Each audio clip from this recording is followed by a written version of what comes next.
The forge has gone quiet, the bellows blow no more.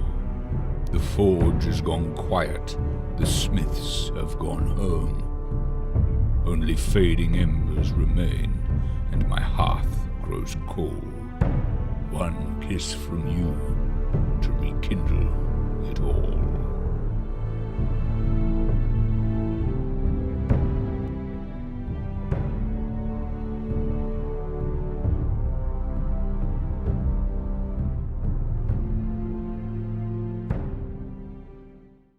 Welcome back to Queen of Embers, episode 59. Only 10 more, and then it's done. It's New Year's, so happy 2020. Yeah, you're probably watching this in like February, but it's New Year's for us currently. Mm-hmm. If you're watching this in the future. You're watching what is already 2020 is the future, though. You know, like when you're a kid, you're like, man, 2020, it's like playing cars and. Hey. Only one more year till like hindsight is 2020. It's like a new level of joke. Barbara Walters 2020. I was in the future when I was playing a game and everything said the year 1990X. So it was the future for me then. 20XX, yeah. I remember watching Conan, and he was actually like the year 2000. Before the year 2000. That's right, he had to change it, and he still does the year 2000. Yeah. It's still the year 2000. Hyphens will be replaced with dashes, and nobody will notice. That's the best one on the keyboard specifically. In the year 2000. Okay, so it's episode 59. We're 59 games into Queen of Embers, and tonight Tim Coron is out.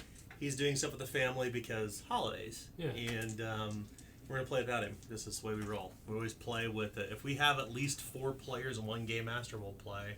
If more than 2 people are out, we won't.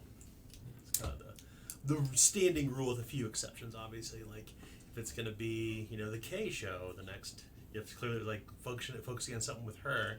Like we would clearly skip the game. That would be awkward. It's just you. It's only you. We're okay, well, how about the Elisa show? The Elisa show.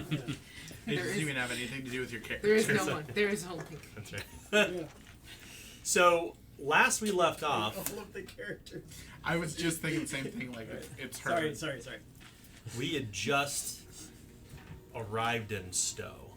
Yes. So you went upriver on the Madeline with the Last Wish, the boat, the smuggler's boat, and arrived in Stowe. So you it's been a week since we've played, so we should kind of go through the highlights of what happened this last game session, the previous game session and the last game session.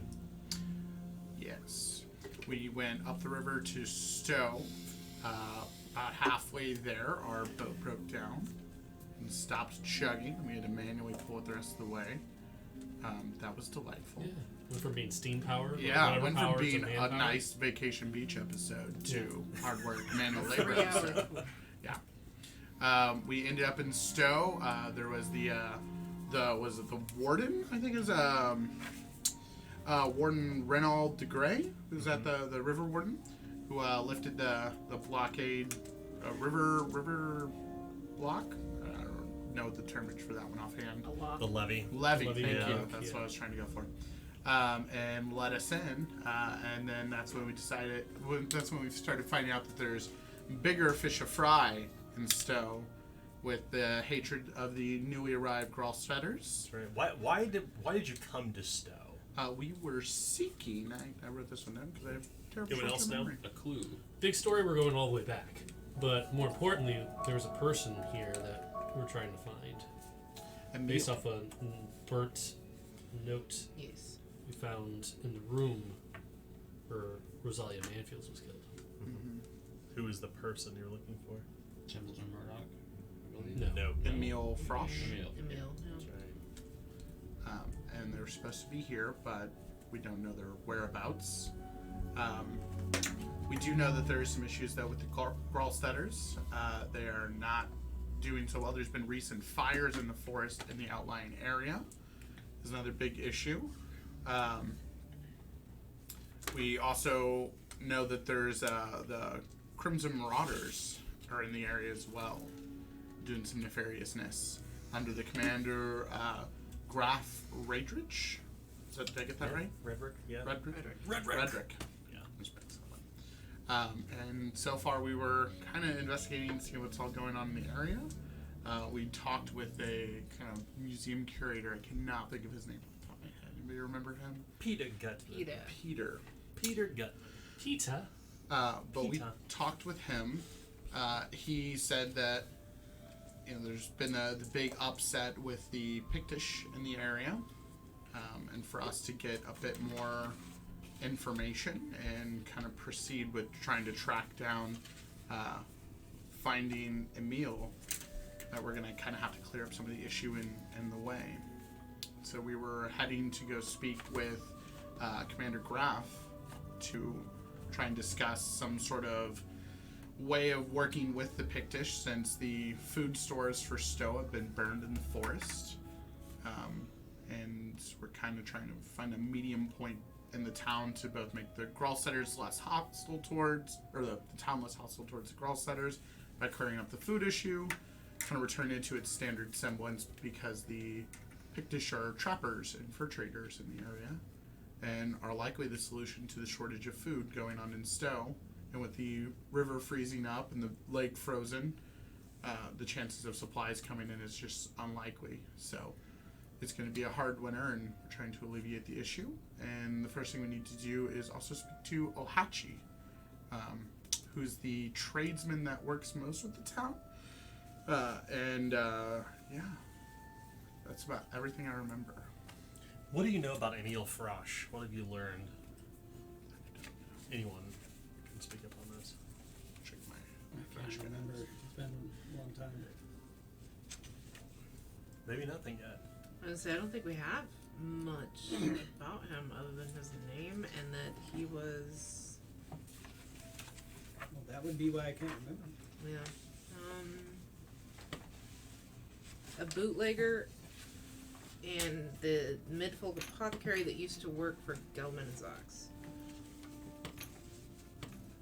We have that info. And then, yeah, his name was on the burnt paper that we found with the Baxter. So we start the story, or resume the story once again in Stowe sometime the following morning. You stayed at the Content Cannoner that night, and some of you stayed up, some of you drank, some of you slept, but the next morning you all refreshed to unhindered. This is a rural area, of course, so Elisa, you will be good. Yeah. Would you give me a all cherry Pepsi, please? Yeah. Thank you. So that morning, Hamish, while you're outside brushing your horse, you see Peter Gutman, the gentleman you spoke with the night before, the peddler, the one who was selling trinkets, Pictish trinkets. And that meteoric dagger? That's right. And he had several talismans that he also was willing to part with. His little cat's eye stones, one green, one blue, one red, I believe it was. Oh, good morning, he says. Good morning. It's a bit brisk out today. There's snow still dusting the ground. It's still early winter. It's not so cold out to where you can see your breath, but it's cold enough. It's brisk. It's chilly. Yeah. Pretty brisk weather. You tell me more about my offer, he says. On that dagger, or going out there and finding those folk? Well, the talismans and the dagger, of course. What sort of salesperson would I be if I wasn't following up with potential customers? You'd be the type of salesperson that was originally intended to give it to the leaders of that community. Well, as I said before, I've been sizing up that relationship for quite some time, just haven't got very far. Ohachi certainly does make quite a bit of trade here in Stowe, but since the fires, and the arrival of Crimson Martyrs, he trails off. You know what I think? I think Ohachi doesn't want you to get to know them, because then he'd be ruining his livelihood. Well, that's awfully presumptuous of you, he says. I'm a very presumptuous man.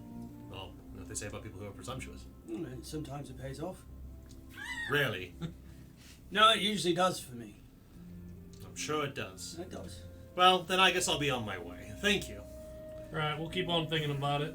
Maybe see you after breakfast or something. So, what's the plan at this point? Do we want to go speak with the commander?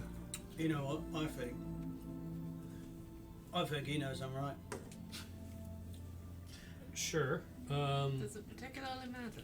It does. We Right. could get him talking with the locals. If it weren't for Ohachi, playing the oh yes, I'll talk to him for you. Oh no, it isn't the right time. It isn't right. It takes forever. They think in Oh, years of seasons. Yeah. so I think me and Banneker spent last night, carousing. Did we get a feel for what their thoughts were on the folk? Like, are they amenable, or are they just like, eh? Are you talking about the people in Stowe? Yeah, people in Stowe. Well, the temperament you kind of got was that they did enjoy a pretty routine trade with the Pictish through Ohachi. They didn't see the others, Yeah. but they know they wander the wood, but they don't go out that far. They said mostly their food stores, of course, are on the periphery of Stowe. Old man Mueller and his family were kind of near those food where the fires started. Right, the granary. He said since the fires about 3 weeks ago, none of the Pictish have come. No sightings in the forest. No Ohachi, nothing.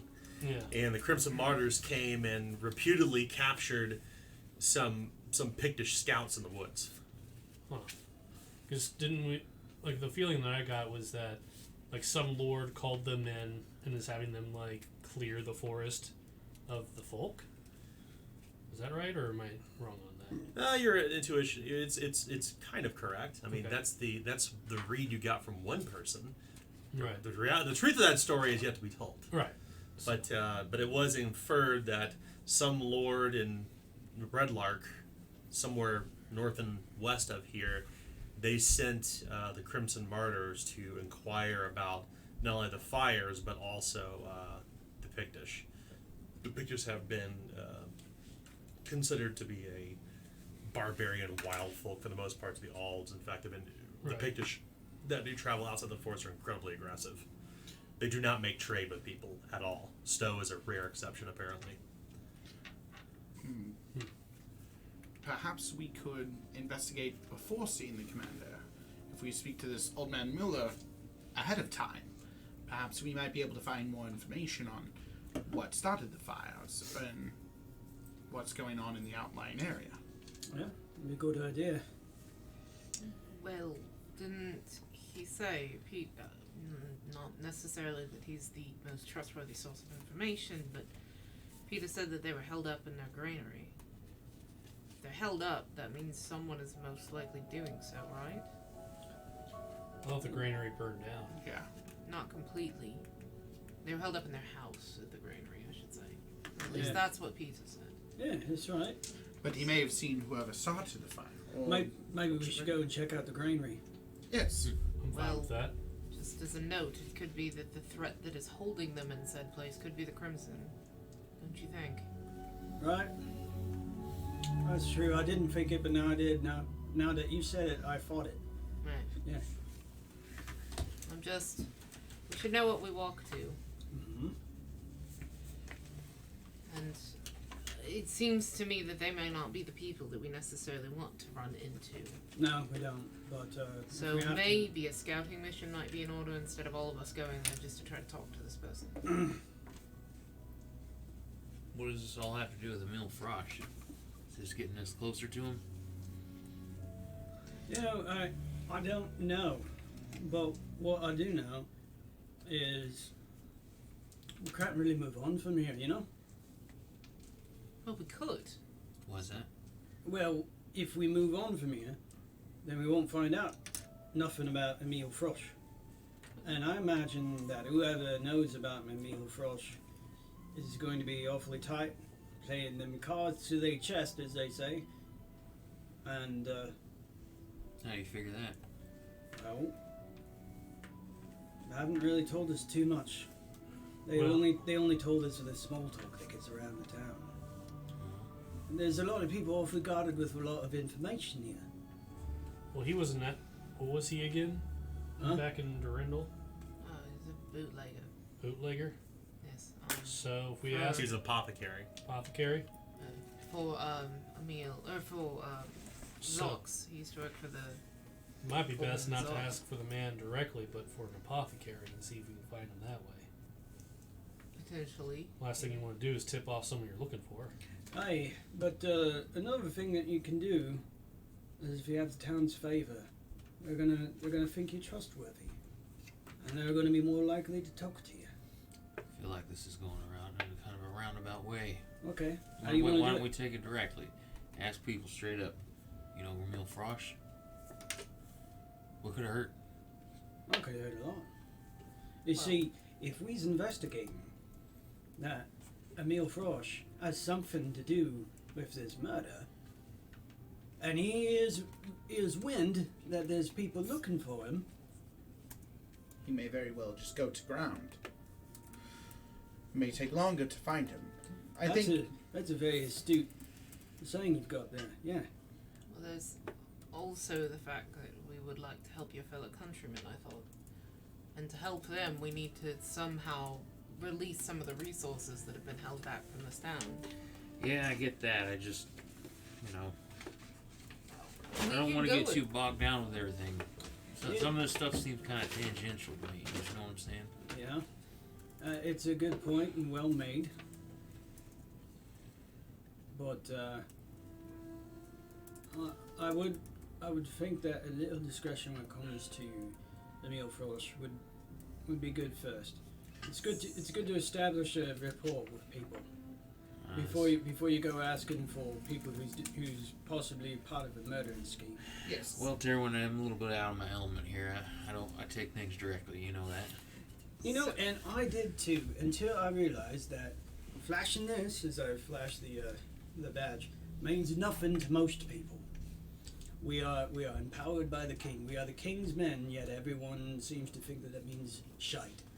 Well, alright, so coming down to this, to do the direct route, as you would state, how about part of us go to the granary, see what's the hold up there, right? To initially start the contact that would get us potentially the resources to help out this town, which would be a direct route. Mm-hmm. And then the others possibly stay back here and ask about an apothecary or. Yes, I think Harper's method there of simply looking for an apothecary might lead us to Frosch without actually tipping our hand. Yeah, I think that I should not go on the scouting mission. Well, a simple stroll doesn't hurt anything. You needn't be quiet for that. I haven't gone on a ride with Matthew in quite a while. You know, I would agree with you. Master Road. you wouldn't need to be quiet if you didn't look like you was looking for a fight. No Fair offense, but your armor kind of states such, so yeah. Yeah, armor does, but the weapons do too. Weapons even more so. And I don't see a reason to take mine off. Well, how about Harper, as he says, takes Matthew out for a bit of a ride, and I can accompany him, being a little bit fairer in dress. Oh, you're a ranger. No, but if it comes to talking to people, Oh, I see what you... Okay. Harper might need some assistance. He did not seem very forthcoming when we were having a little spat with the Alright. woman back in Amaran's Gate. Who wants to go ranging and who wants to be trying to find an apothecary? I mean, I'll go for a ride. Means one more can go with. I'll go with him. So we're having you two go, and you two stay behind here with me. Is that how we're doing it? I seem the type that might be looking for an apothecary, so I suppose it makes sense. To be clear, are you wanting to split up? Yes. Sounds like it. Never split the party. Yes. But split the party. Let's split the party. It never ends bad. Can't. I didn't get It shot. doesn't always. It doesn't. The GM himself couldn't strike us down. So, who is staying in Stowe? Raise your hand. I think those two are going on. Goodness. Well, as you were in, so just to be clear, that means Harper and Warren are going to go where? to the granary. As a Scout. reconnaissance mission. Oh, okay. So the two of you ride off on horseback out toward the granary, and you realize you don't know where it's at. Right. No, I mean, You I have figure no there's a idea road. where anything is, in fact. Yeah. I mean, like, You'd only just arrived. yeah, Harper was more or less just going to go on a ride. He's not really going to actually look for anything. And then just go like, we couldn't find it, boss. And so, Are I you mean, gonna- unless we like somehow stumble upon it, but We could always ask. We could ask around if we see. I mean, people I on guess the we road. could like stop by and like, hey, there's a farmer. We could ask, but like Harper really just wants to like see if he can put Matthew through the paces because he hasn't rode him in like months. Mm-hmm. So Exercising. yeah, Okay. it's more or less that's what Harper wants to do. And if we happen to find these guys, okay. So Harper and Warren will kind of ride off outside of Stowe into the forest, leaving the remainder of you there. In Stowe. Alright. They're gone. So we need ourselves an apothecary. Right. So Well, I shall ask the innkeeper. He seemed an agreeable fellow when he denied food to a bunch of hungry people. Yes. Dirk. His name was Dirk. Sure. I Simply will. trying to help with relations. I will- You simply are in the main room already at the contained cannoner. And Dirk is there, a bit sleepy-eyed. Good morning. I trust you had something fine to break your fast. Eggs in a trencher. What about Dirk? Look at him. His mouth is a wreck of teeth. He looks like John Oliver. so Dark hair, small, kind of wrinkled nose, a bit mousy looking. say, what's the morning news? The morning news? Fresh eggs, fresh butter, fresh bacon. That's the news.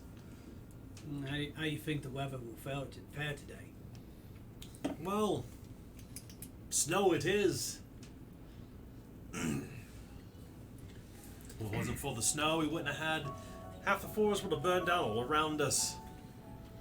Well, one thing with the cold, I always get a bit of stiffness in the old elbow from. Your elbow. Yeah, the joints seem to stiffen up. Joints. Yes. Do you know if there's an apothecary in town I might be able to visit for some ointments or such? I do indeed. Emil Frosch. As a matter of fact, he makes quite a bit of the liquor we have on the shelves here. Oh, well, that sounds like it should do nicely. Where would he be?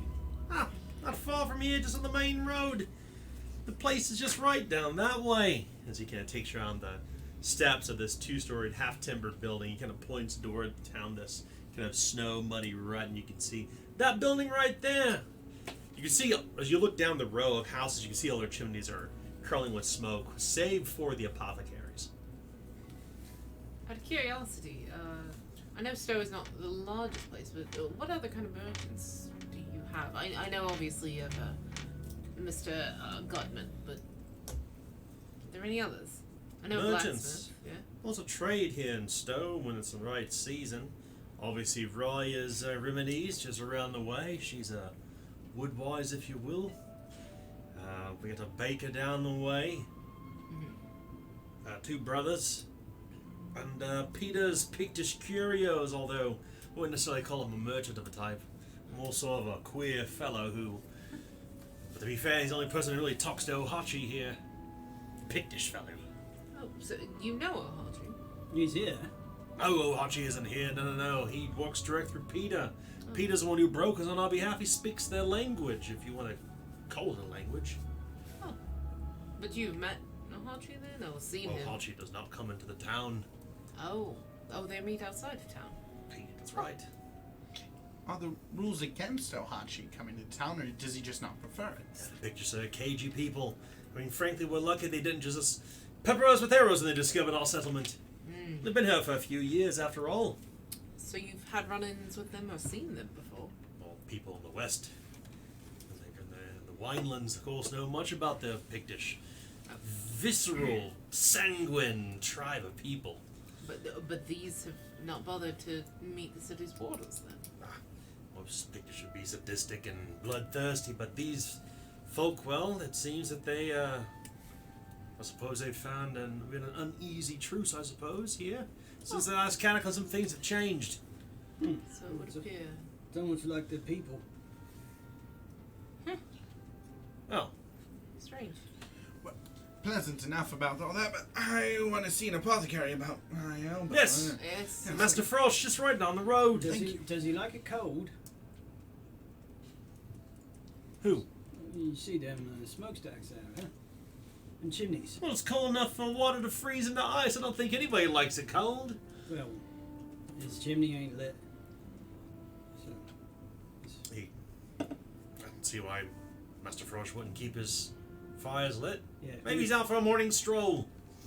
Right. So let's Conserving. Maybe. see if anyone's out. Thank you, Dirk. And she will go ahead and drop a couple penny. On the Oh! counter for him. It's very kind of you, Mistress. Indeed. Perhaps I will see you all tonight. Yes. right? Tonight I would request yet another bath, if possible.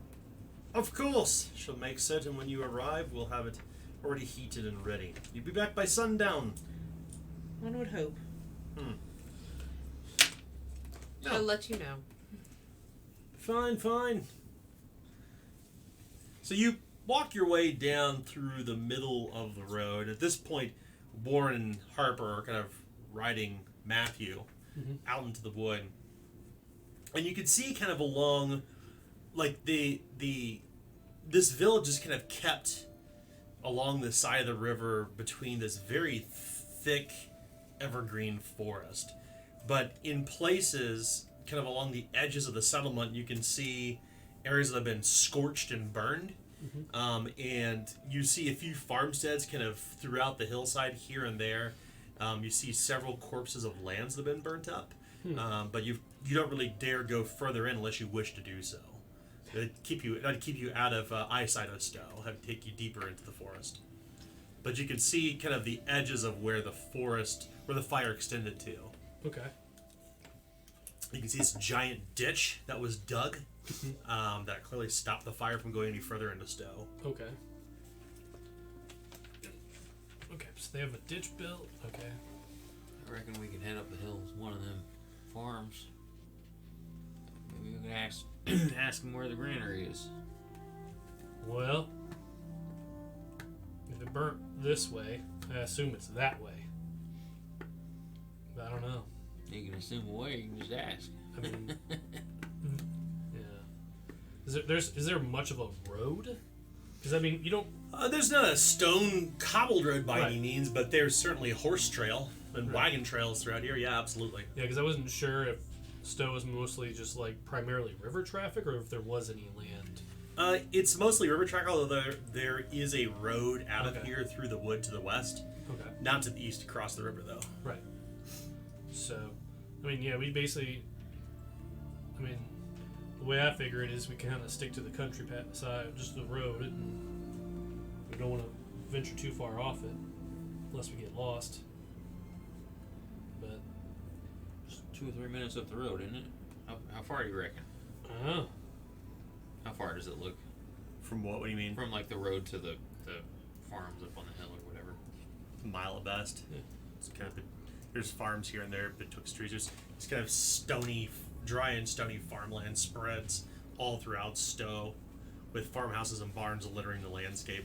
And they just kind of start out there so they have land for their sheep to graze and whatnot. It isn't too far out of the way. I figured we may as well take it, see if we can find someone. Yeah.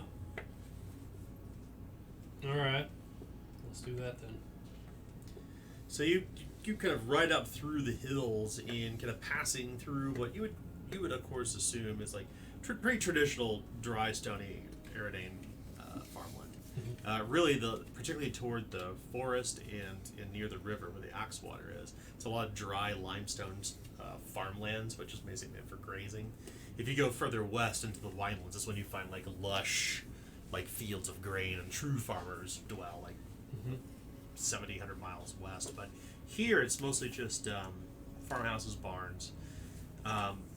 Flanking the farms, however, as you kind of get further into the hills, the forest grows dark and imposing, It looks almost outright nightmarish, with burnt trunks and stumps, soot and dirt and soot and dirt blacken the forest bed. It's a very kind of sad and frightening looking sight, and you realize you're out of sight of Stowe now.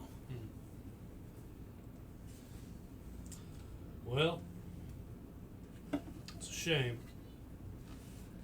Yep. Yeah, that skull's creepy looking. So we cut back now to Stowe as you're making your way toward the apothecary's Emilfrosh. And it's a small, stony cottage, little one-story affair with a thick, thatched and mud roof. You can see that there's firewood that's been chopped nearby that's covered in snow, that has not been depleted yet. You can see an old mule that's still actually tied up to a hitching post. It has chewed up all the grass around it as far as its leash will let it go. And you can see muddy prints all throughout here. And you can see a lot of plant growth along these kind of standing wooden frames where he would probably grow whatever he needs to grow. What are the reagents he needs? The air is a bit acidic around here, and you can see these kind of like small green puddles here and there where clearly like whatever remnants of his alchemical practices have been laid into the surrounding area. But you can see that the peddler's store has an open sign on the window. Oh. Lacking a fire, it still seems to be available. Yeah. Before we enter, what are we going to say to him?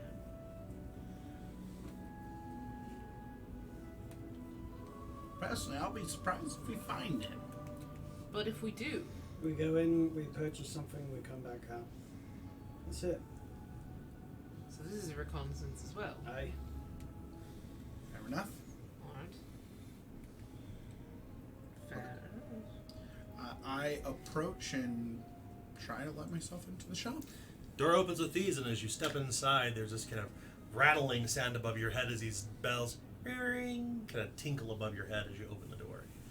Inside, it's quiet. The candles have burnt down to their stump, so there's no light in here until you go to the nearby window and open the curtains. And as you look around inside, it's very quiet and very empty.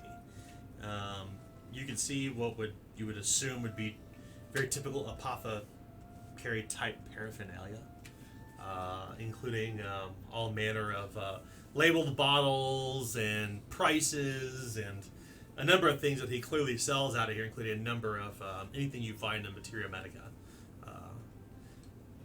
But a typical apothecary shop. Are there brightly painted tobacco pipes? No. Hello? You ask, and there's no response from anyone in the back. You come to the bell, ding, ding, ding, ding. Nobody comes to approach. It's very cold in here.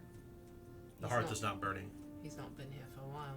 She's gonna step over to the hearth and see if like there's any heat whatsoever coming from it or Nope. anything. Gray, cold ash. This has not been lit in probably days. At least today. I'm not much of one myself, but either of you have any tracking skills?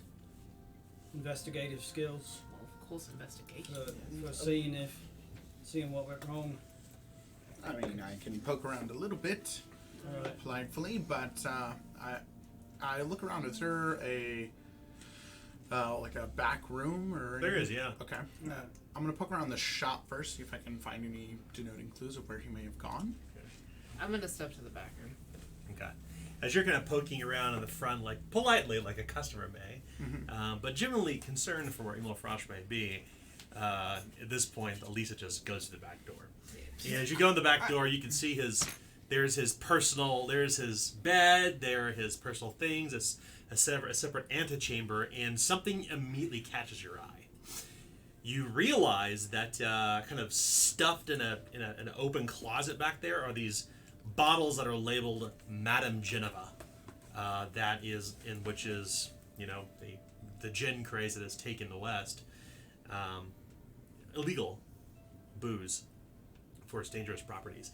But it kind of has like one of those really kind of fanciful stamped bottles, like It's Madame like an Geneva. absinthe kind of thing. Yeah. They're all empty. But it's not the bottles that attracts you, because you realize that there are several boxes back here that are postmarked. They're postmarked Coventry Palanquin, bound for Eustace Adelard, Founders Square, to rental.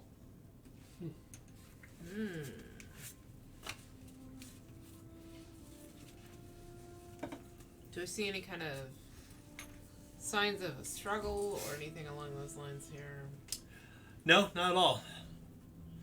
Up front, where you're at, Eugene, you see that not only are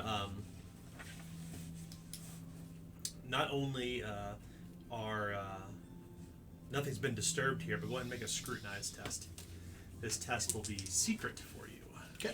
I have a 56% chance then, and I got a 47. Nice.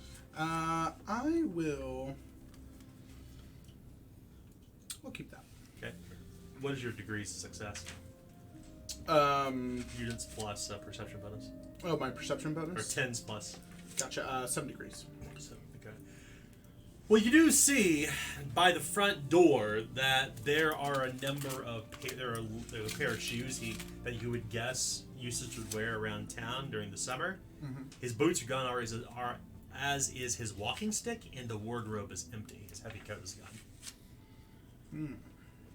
Right. I'm going to point that out to Sherwin over there and just comment out loud. He was clearly expecting to be out in the cold. His heavier boots are gone, cloak gone, stick gone. So he went out and he hadn't come back yet. Yes. It's, I would say, unlikely random happenstance, but there's a chance maybe wild animal could have taken him. Food shortages, wolves, some bears late for the winter in the hibernation. There are a number of mundane possibilities, but I suspect as he may be involved in nefarious plots, more than likely a person may have accosted him. Aye, well, Drawing a lot of conclusions from boots being missing. His bed is perfectly made. Nothing's been really removed from the back room, save for his heavy pack. And you can see he has a familiar place in the back in his other wardrobe. What you discover, Elisa. So the heavy pack is missing? here's the way I see it. You see some prepared foodstuffs that he left the remnants behind. He had packed up food. He planned to travel, obviously, and seems strange though that he would leave behind these. And she's gonna kind of poke around the boxes a little bit, the packages. Here's the way I see it. Just from what you found, he wasn't planning on being gone too long. Now what she says is he packed up food. So either he was actually not planning on being gone too long and making it look like he wasn't planning on being gone too long, because we've got an open sign. We've got a mule kept out front that's tied up.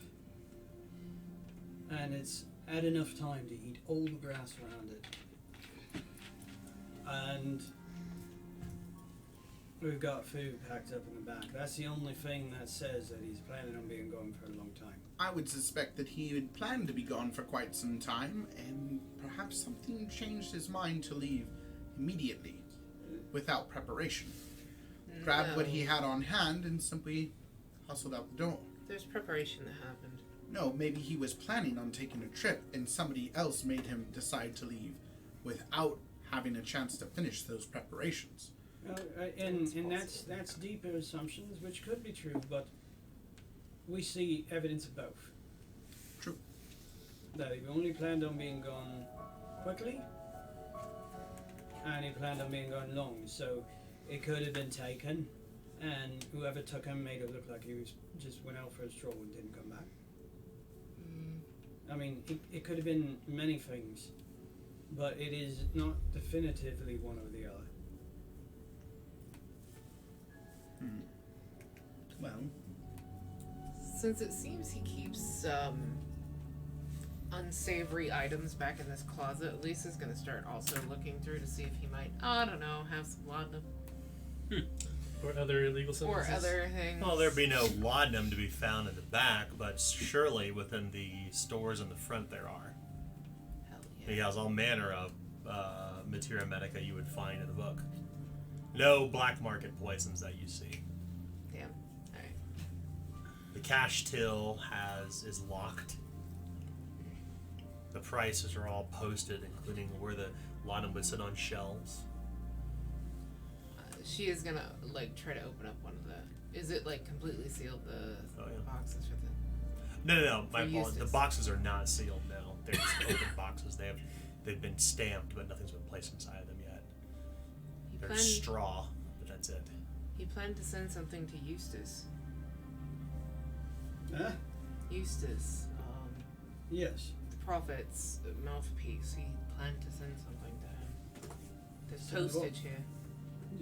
Oh, just postage. Yeah, Right. there's nothing. Are these like larger crates or like smaller? Like looks like could fit a few potion bottles, or are we talking larger? You could probably fit about 9 bottles of Madame Geneva inside of it. I'm not entirely sure. I mean, they're larger than just small parcel. So we've got empty bottles, and we've got crates still here. Yes.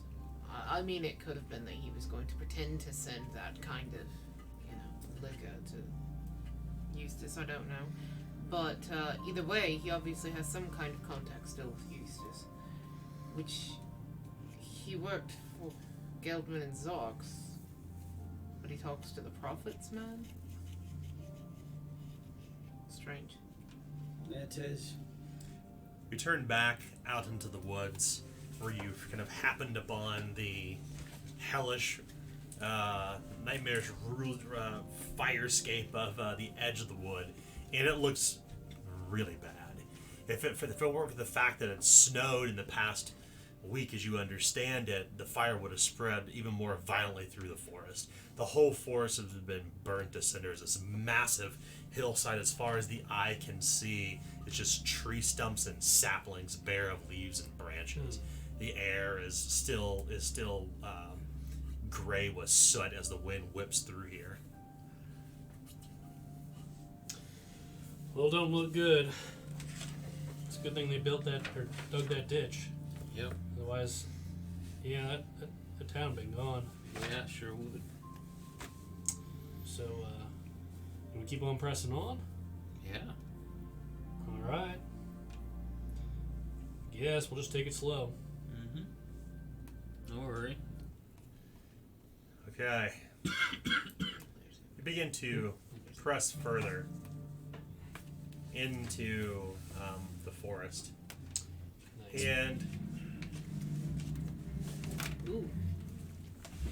as you come further into the wood, you can hear this strange sound of animals that are clearly still alive in the forest that you wouldn't expect to hear.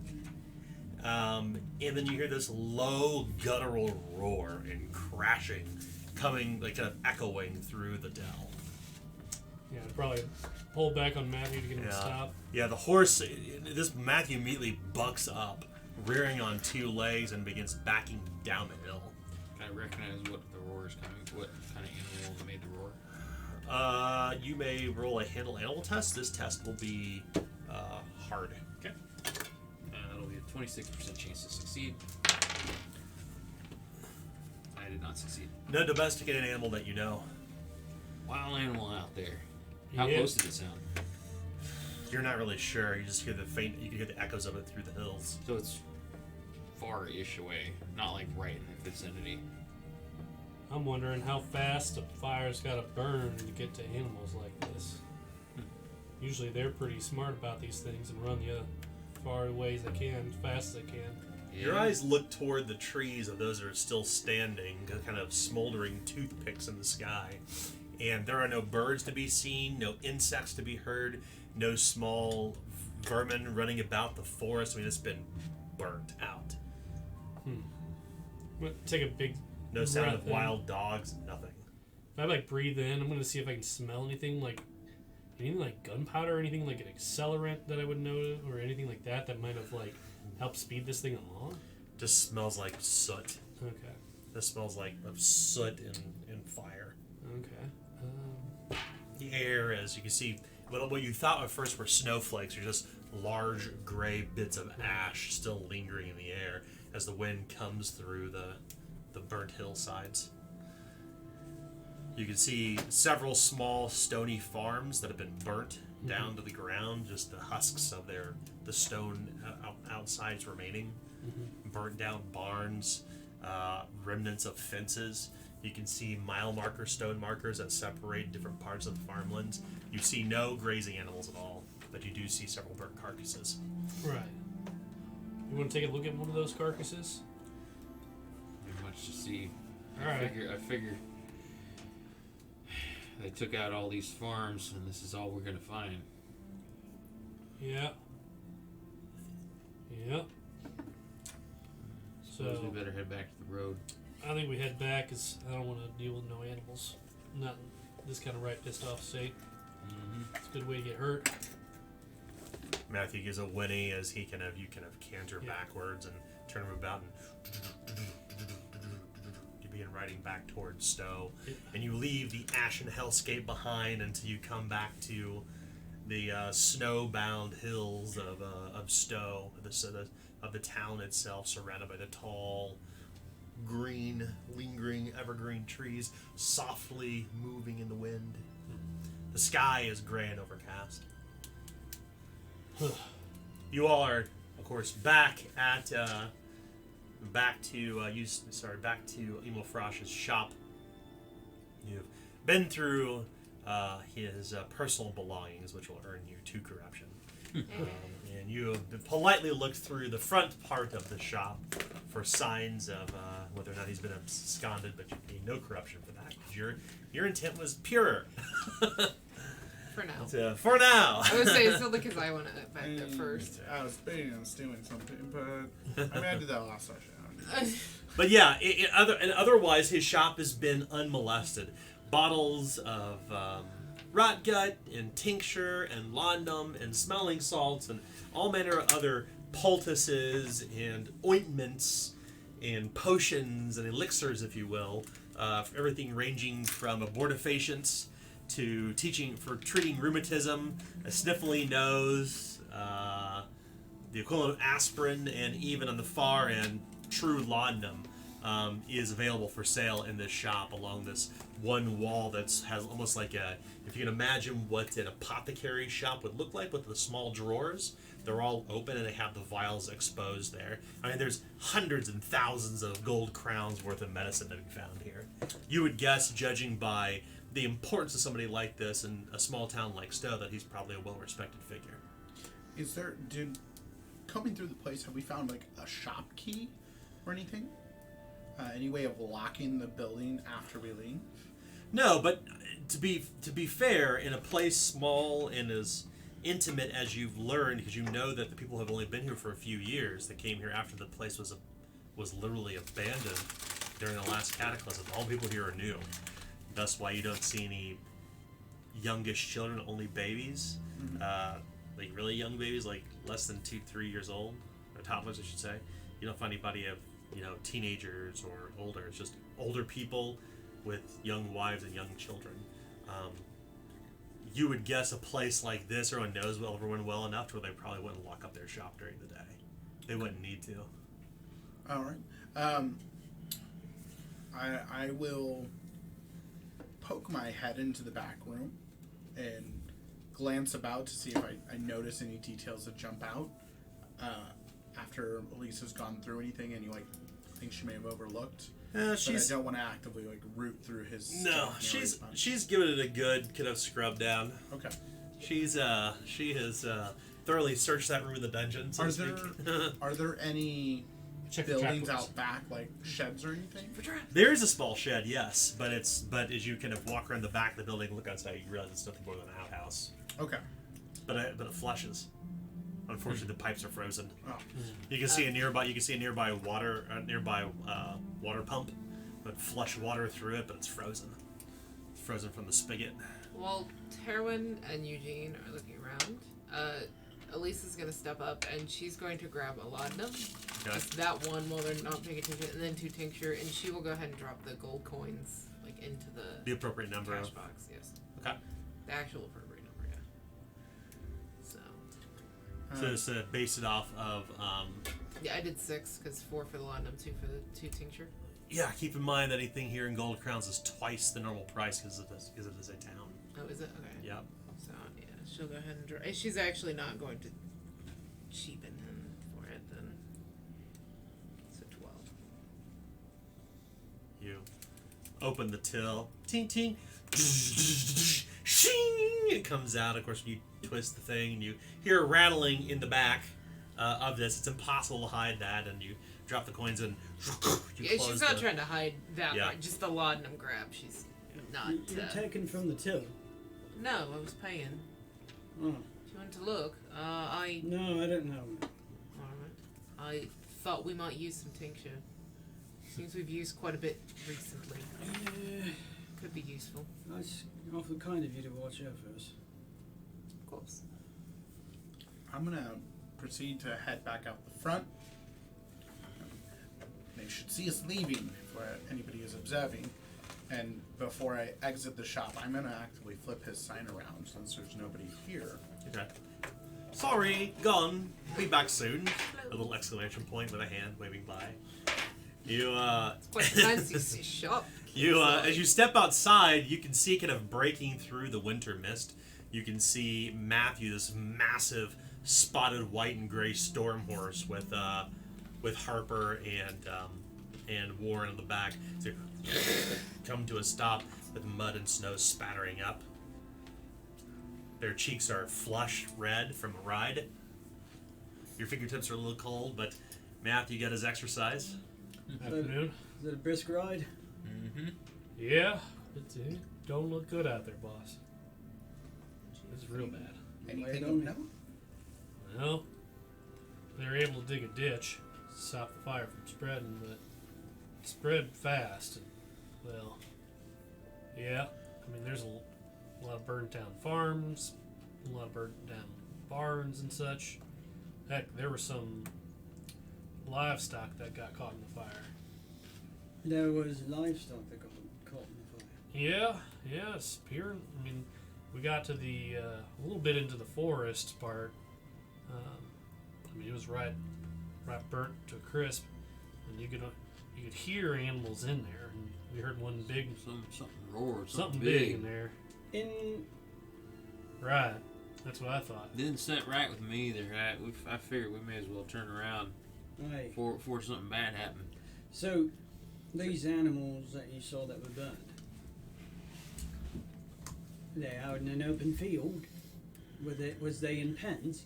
It was mostly grazing land. They were in the out in the field. Okay. I reckon, it was in the forest, wasn't it? I mean, yeah, Mm-hmm. there were definitely animals in the forest that were sound like. We didn't really investigate too much. So, while fires can spread quickly, I have a hard time with animals being caught up in it, unless it wasn't just one fire. As you recount the tale, you tell him that literally as far as the eye could see, the forest was burned. It wasn't spotty, it was the entire forest was burnt. Right. But you're thinking maybe You couldn't even see the tree. You couldn't see the trees through the ash and the smoke. It looked like you stepped into the hellish, literally a hellish hellscape. I don't know. I mean, I was wondering if there was some sort of accelerant or something used, but I didn't smell no gunpowder or anything like that. Just smelled like, well, ash. Yeah. What got me is there's something growling out there in the who knows where. In Just the middle of a fire. Doesn't make Like- sense, you know. There's no reason for an animal to be in the burnout forest. They'd move on. Aye. Hmm. So there's a number of things that could be this, but I think we need to know more before we start spouting off a whole bunch of possibilities because we kind of have the same thing. Something doesn't make sense. Yes. Every single thing inside this building. This is Emil Frost's apothecary, by the way. And Right. so every single thing about this building, you see here, you see this mule. Right. It's eating all the grass, and it's been tied up for some time. Huh. Warren walks over to the mule, unties it, and takes it over to have a little bit of breakfast. And in a different part of the yard. Your black goat begins braying, and it begins braying back. It's nibbling at your hands, expecting food to be there. Clearly, this donkey has been nearly starved as you take it to graze amid the grass and the snow. Poor beast. Wait, so it's been there for a while. Well, yeah. How long would you say? Ribs are starting to stick out. You can see where the rope is worn away on the hitching post, where it's been trying to pull away. Well, no, obviously the grass is missing from there, but that could happen in a matter of, days. Could this have been longer, is what I'm stating. Well, that's why I would ask Warren. He's got Right. a goat. He knows more about animals than the rest of us. Could you estimate how long it'd take to... Get to this Let me stage. think about that for a minute. Do I have any idea? It's been here long enough to be starving. Yeah, it's. Now look at him eat. You see him? No? This is the appetite of an animal hadn't eaten in a few days. Huh. Right. So he's been gone a while. The sign said open. His boots, his walking stick, and his cloak was taken. Nothing else. His traveling pack. Well, yeah, traveling pack too. And he took rations with him. So it seems like he left during the day. It seems like. And he had planned to go, but maybe that plan was quick. I don't know. Well, didn't the old innkeeper mention that he get most of his alcohol from this here feller? Yes. You didn't see a still in there, did you? No. Well, I reckon he's got a still out there in the woods, or had one, somewheres. Probably went to a still to get his alcohol, and come back. That's true. He may have Could- been caught in a could've- forest fire. Could have, perhaps, just conjecture. Anything could have happened. Could have messed with the still and it blew up. Who knows? We don't know enough. It still blew up and started the forest fire? Is that something you're thinking? I ain't gonna try to, postulate and whatnot. There ain't no way to figure that out. From what we know. Well, we need to find out more. Well, I guess the next part would be to see when the last person saw him. Aye. Mm-hmm. And then the other thing that we can do is we can investigate that sound. Well, the way I figure it, if he went somewhere, it was either west along the road or somewhere along the river. If it was along the river, the warden would know about that. Aye, something else that you didn't know. So he was receiving shipments of Madame Geneva. Not receiving. Shipping. Shipping. Oh, he was shipping out Madame Geneva. Well, he's a bootlegger. Yeah. That sort of thing's pretty profitable, I reckon. Right, and all the bottles are empty, and it's marked for Coventry Palanquin. Does this place even have a Coventry Palanquin? On the river, perhaps.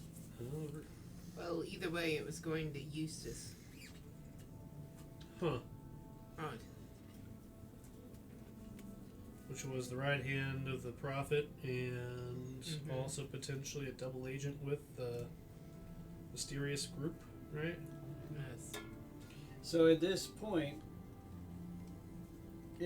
we know something about what was going on here, but we could possibly find out more. Or we could just move on but I think there's still something there. Alright, so what was the clue that told us to come here to find this guy? What did it say again? Talked about him being an apothecary and it stayed at Stowe. It was with the esoteric or Durendal things, but I don't think they were connected. It's two different papers.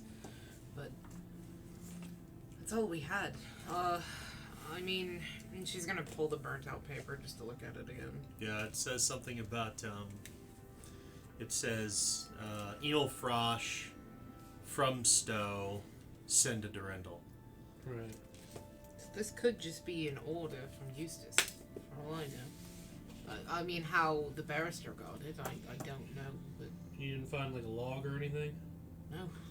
Most Alright. things were burnt. I reckon I Right. can. So Go ahead. There. So, if it's saying send to you Send to to Durendal. Randall, Right. it is possible that Eustace has coordinated this murder. It is possible because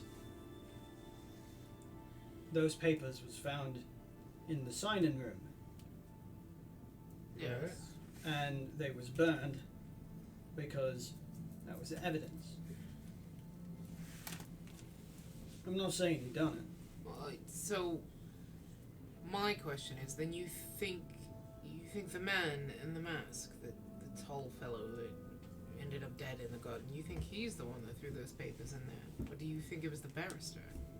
It could be either, but I'm just saying that Eustace is a potential suspect of the person who hired the assassin. Well, Possible.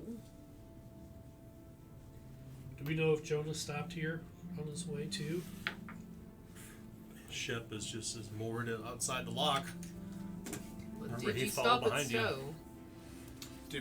Did we stop at Stowe on the way in? Stop at Stowe, you're in Stowe. Well, but No, not no, not when now. he Like was with when we Jonah. were coming down, Jonah and I You passed through the lock, yes. passed through, but we didn't stay here. No. Passed through, didn't stay. All It's the right. first I've actually set foot in the town. Well, that's your answer there. Well, I think that it's worth chasing down Emil if he's still alive somehow. I Fine. mean, we can ask around, but you know, we may have to come to terms with the fact that this may be a dead end. Well, It could be. if he was setting out for travel in the area, he didn't go by the river, we can find that out through the warden. Otherwise, he may have gone overland, which means if we continue our pursuing route of speaking with the Pictish, they may have seen him and be able to tell us more information of where he's gone. You look toward the donkey, Warren, and it doesn't quite size up because you realize the donkey has wear marks on its belly and its sides and its mouth where it's been bitten, bridled, and saddled before. You know, this here donkey, he would have been riding it if he was going too far, and if he was fixing to bring anything back of any size, say several gallons of gin, he'd bring the donkey too.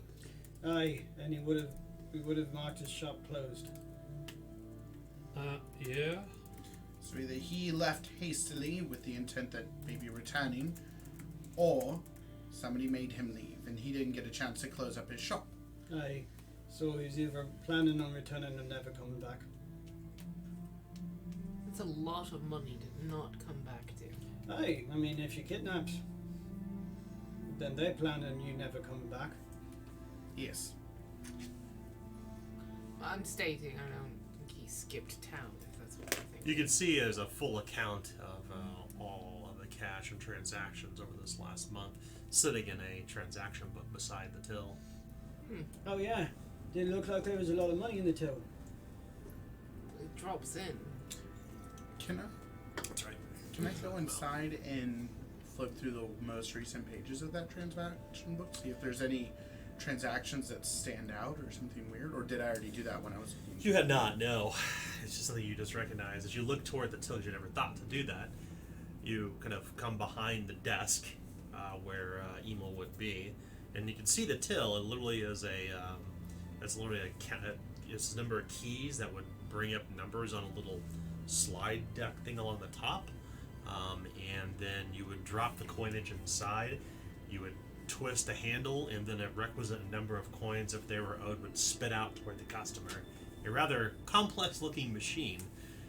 You can only imagine it kind of evokes the same sentiment that the difference engine was, but on a much smaller and more granular level, as opposed to the massive complexities, the calculations that the difference engine would calculate that you saw in the back in Durindal. Yeah. But this thing is small, and you realize as you kind of flip through the ledger, there was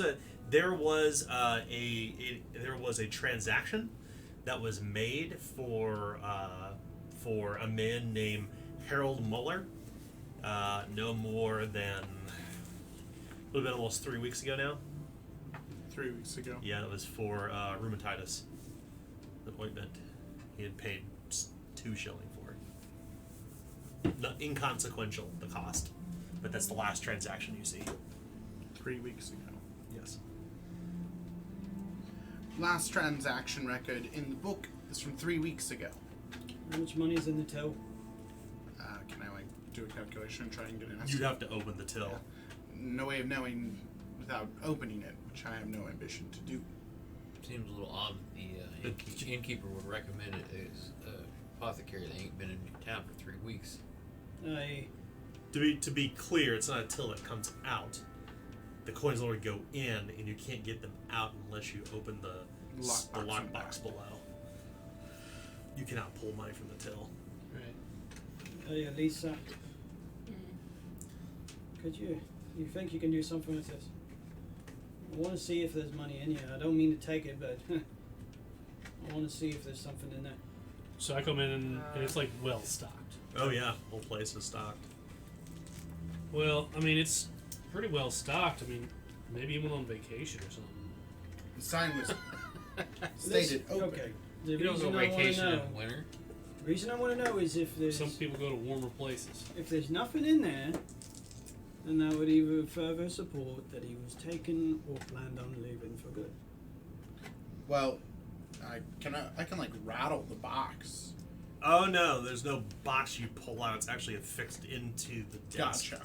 Yeah, it's not in this. It's not kind of what you're. I see what you're thinking. But it's not like that. It looks like literally like a 1940s money till that has the numbers along the top with big keys on the back and like a winding crank, and it's affixed into the desk so the coins really go down some sort of chute inside. Into the desk. And the grinders inside would probably count the coins that were punched in, and it would spit out the right number of coins on the other side, because you can see these kind of like brass tubes that are locked on top with little padlocks like things that go for crowns, shilling, and brass.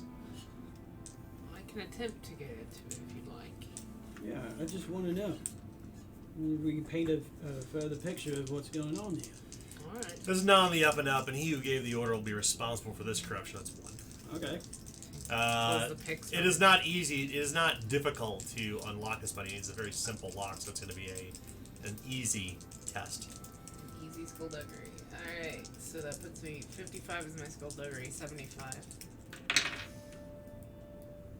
And a 92 won't do it. It seems easy enough. It's just a strange mechanism. You want to keep working it? Let me try again. That's routine. A 74 will do it. Okay. Tink. Right? Yep. Let me do the math again. 55, 70, yeah, I'm one under. She lifts the lever and opens it, and you can see there are a number of coins in a little iron box that she pulls out from below. Shillings and brass, no crowns. Oh, I dropped crowns in. No, say for your crowns, yes. Does that match up with your book? It's the most recent transactions I can see. You take the till out and pour it out over the desk and look out the window, make sure nobody's coming by, and begin sorting through the coins and doing quick counts. It will take a little bit, but yes, the cash does line up. It looks accurate enough, and then I bundle the coins back in. Yeah. Let's put them all back. Elisa will write her name in the ledger. Sure. Well, not her name, but she'll write a name. But Name, purchase. okay, name. There's a name. There is a description of goods. There's a date, and there's cash rendered and cash received and cash rendered. Well, gentlemen, if he was kidnapped, as you were saying, they would take the money too. Not necessarily. Why not? Thank you. I mean, it depends on how rushed of a job it was. If there's only Right. one person, how do you Just- hold a man in and pick a lock? Just painting a picture, that's all. Pull a Just knife to finding his out- throat and have him unlock it. Pretty simple to me. Just finding out what we can. So at least the ledges match up. And now, is there anything in these numbers that just looks odd? No. Like something that's maybe priced too. You've spent enough time to know these numbers to know nothing is overpriced. Okay. No. Everything seems in order, just the most Okay. recent of transactions being weeks ago. Alright. He's an honest alright. merchant. For Okay. this, at least. I mean, obviously not for the bottles in the back, but you know, for this, he is. Well, I'll go out and look at the sun. Just A little bit past midday. It's about 1 o'clock. Don't stare at that. It's bad for your eyes. I thank you for your concern. Hmm. Alright. We're past midday. I would say our next avenue should be Harold Muller. To the force, then. Yes, for two reasons. One, to investigate the fire and see if we can find any more clues about who may have started that. And for two, to see if he can recall any strange details about Foch before he left. Since he is the last transaction, he is the only person we know is the most recent to see him. Daylight's burning. I reckon it'll be dark. Alright, let's do For it. the 4 worst hours. leads, we can go on that, yeah. Let's do it. Right then. So you. I would like to head to the inn to see if the innkeeper can give us any information where we might find the granary. Oh, old man Harold. He was out there in the fire. It's out in the farmlands. Could you tell us directions? What road to follow to get there? There's an old horse trail that's leading outside of Stowe, a bit to the north and the west. Don't take the main road, otherwise you'll end up in Redlock, about a week or so out. Go north of there. You'll know it by seeing it. The whole damn place looks like it's been burnt to a crisp. And I should say, old man Muller, he and his family been back here since the fires a couple weeks ago. And they're staying out there, holding up in their farmhouse. Does it sound like the farmhouse that we saw? There were several out there you said that were burned. Okay. I would say It's anything. a northwest. Alright. Is there perhaps a second apothecary in town? We went to Forsh's and it was closed. He just, no. Come to think of it, we ain't seen Master Frost since the fire. Did you see him today? No, he wasn't in his shop. I flipped the sign for him so nobody would go in. Probably Grolstedter's. There's He no says- sign of any scuffle or anything. Just looked like he'd left. You can't trust a Grolstetter now, can you? Conniving they are. I look at This is one. just this is just you and him talking. Oh, okay. Yeah. I casually glance over my shoulder over at Warren, and then look back at the shopkeeper. You see him lock eyes with you outside the window, and he turns back to. Warren lifts an eyebrow and shrugs. You're not in there. Keep that in mind. Okay. I'd be banging up Aileen Woodward's tree. She's the lead of them Grolstetters. Untrustworthy, all the lot of them. Poisonous as snakes.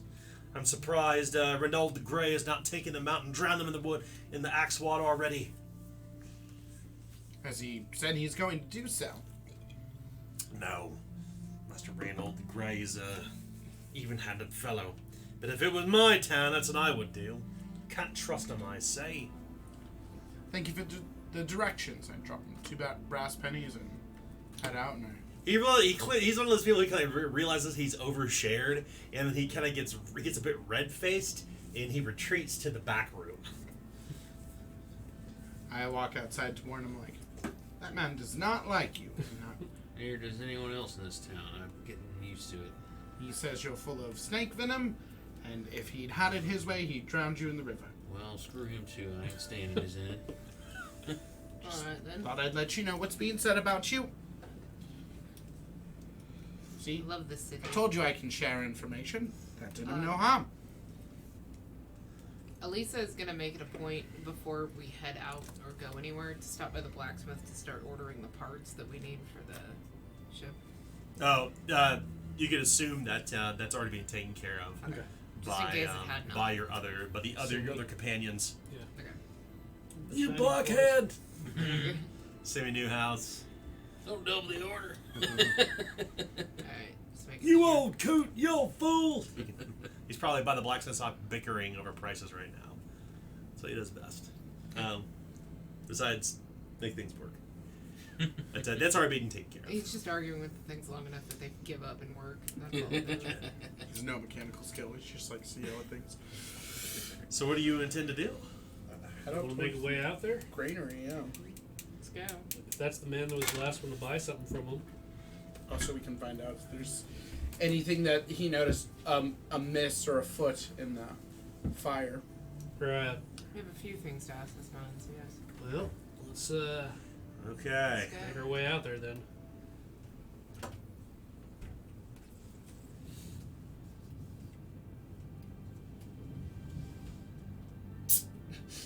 You leave behind Stowe, and you begin heading up these winding hills. And you can see the main road that clearly goes to the west. It's cobbled and marked with milestones. And then you follow this kind of horse path that you went up earlier. And quickly the landscape turns from a snowbound landscape of Stowe into this hellish, nightmarish looking forest where only a few stunted trees stand, and those that still do are just kind of like twisted, burnt toothpicks that strike toward the gray sky where the wind is passing through. And whereas before you had snow beneath you and some flakes in the air, now it's ash beneath your feet, blackened tree stumps, remnants of sheep corpses that were burned up in the fires, and ash in the air. It's not choking by any means, but it is gray. It is almost like a gray mist of ash everywhere. These sheep corpses, are they together or are they spread out? They're spread out. It's had to be quite a fast fire. Is that okay from multiple directions? They would have huddled together. Animals, smoke, fire. They would have all tried to escape the same place. They're herd animals. That doesn't line up with what you know, Warren. That ain't right. They would have run in the other direction of the fire. So what, all of them would have just been hit repeatedly from different directions? Typical urbaner. She clearly doesn't understand the way animals work. That ain't how it is. They just, they keep going. They just keep running away from what's hot. Right. Alright then. So it must have been moving real fast. Or, I mean, They couldn't keep up.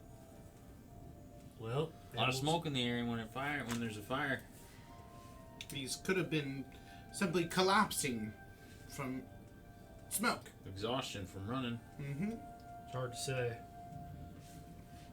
Either way, it doesn't seem like a standard fire, right? I mean, a barn burns down. Most of the time you see the horses get out if the door's open, right? Well, Well, horses you are see, built a bit faster. This better. type of tree Still. here, this evergreen tree full of sap, burn up really quickly. This quickly. Well, I don't know for certain, but I reckon maybe. You can see the kind of husk of a round stone granary. Its roof is collapsed, and the boulders and rock kind of stand where they're at. And you can see this blackened, charred area all around here. In fact, the soil is wet. Not wet with snow, but wet with like this strange smell. Like clearly the granary exploded when the fire hit it.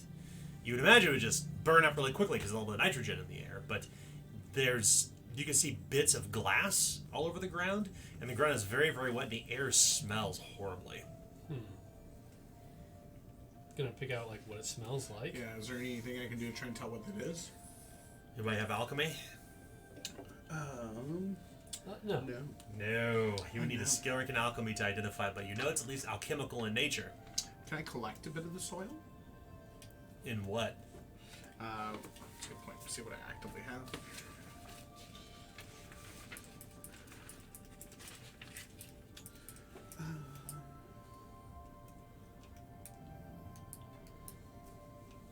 He's rifling through his things on the ground. Yeah. As he's kind of scraping some up off the ground Yeah, with a that's stick. what I have.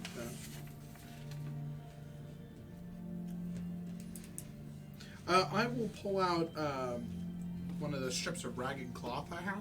He's kind of Yeah, collect a big handful of it and wrap it up in that cloth, since the Okay. cloth is clean and uncontaminated yet. You bet.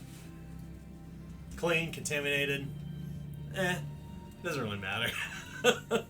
Not in your medieval mindset. Yeah, so my mindset's gonna go to like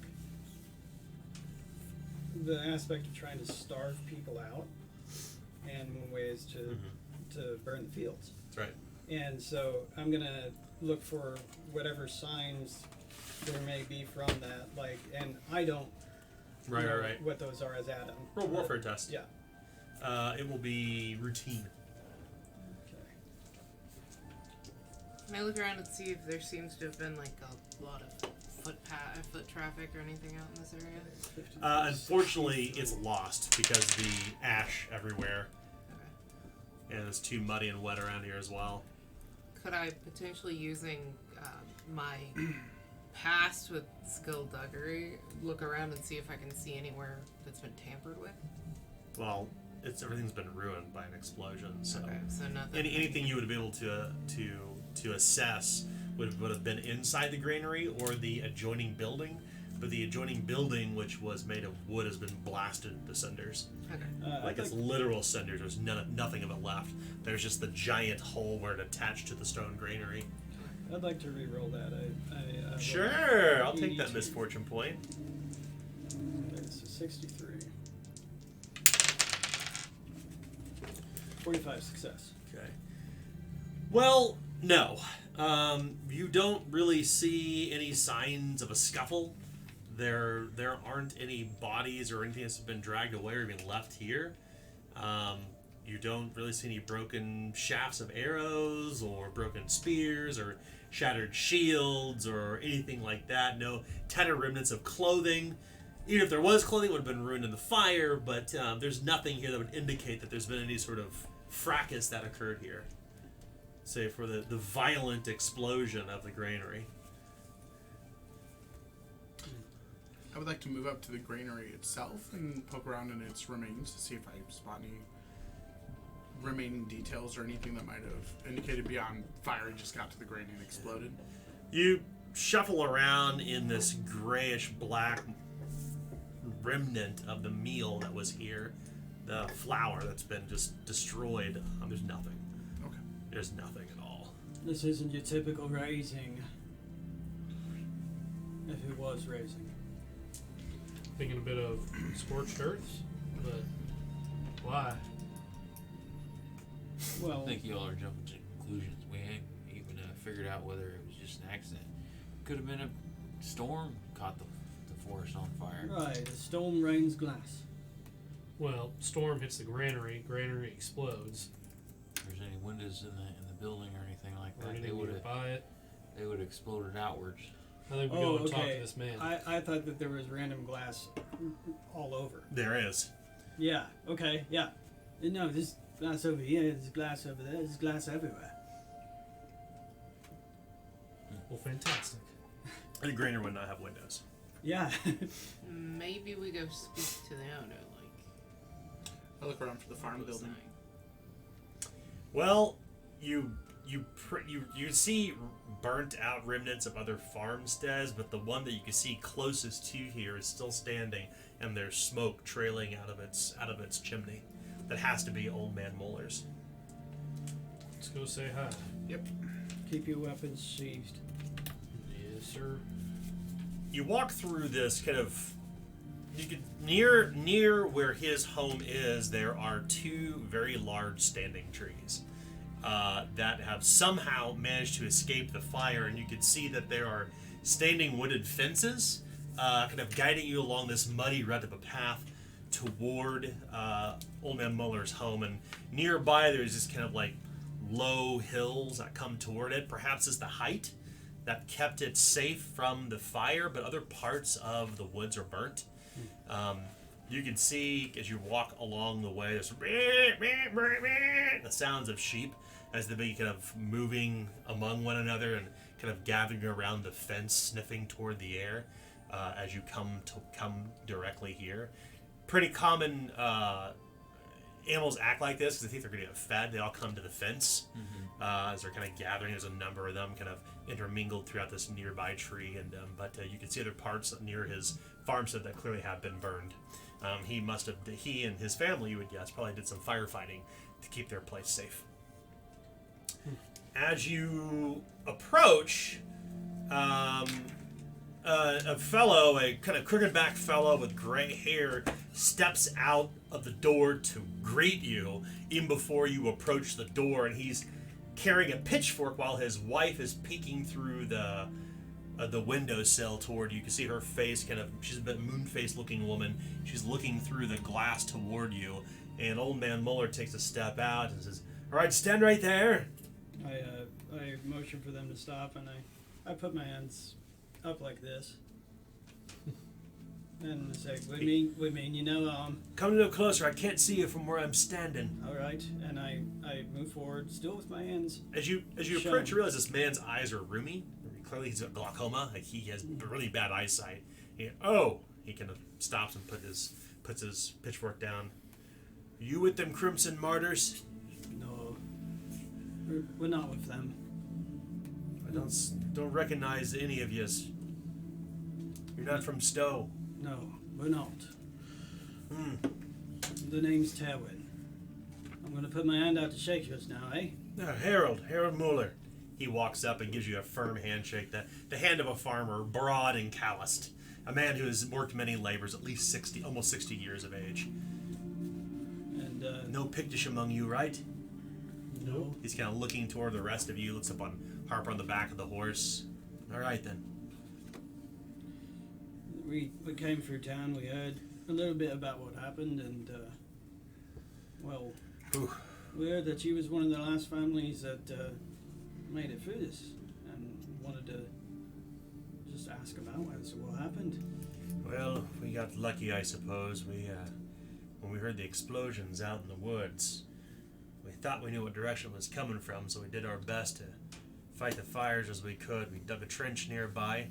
I kept it from coming up on the west bend, and situated as we are up on the hill here, the wind doesn't quite go down toward us, so the fire just kind of roiled around the whole place. But I tell you what, Ma was scared to death, he says. That would be too.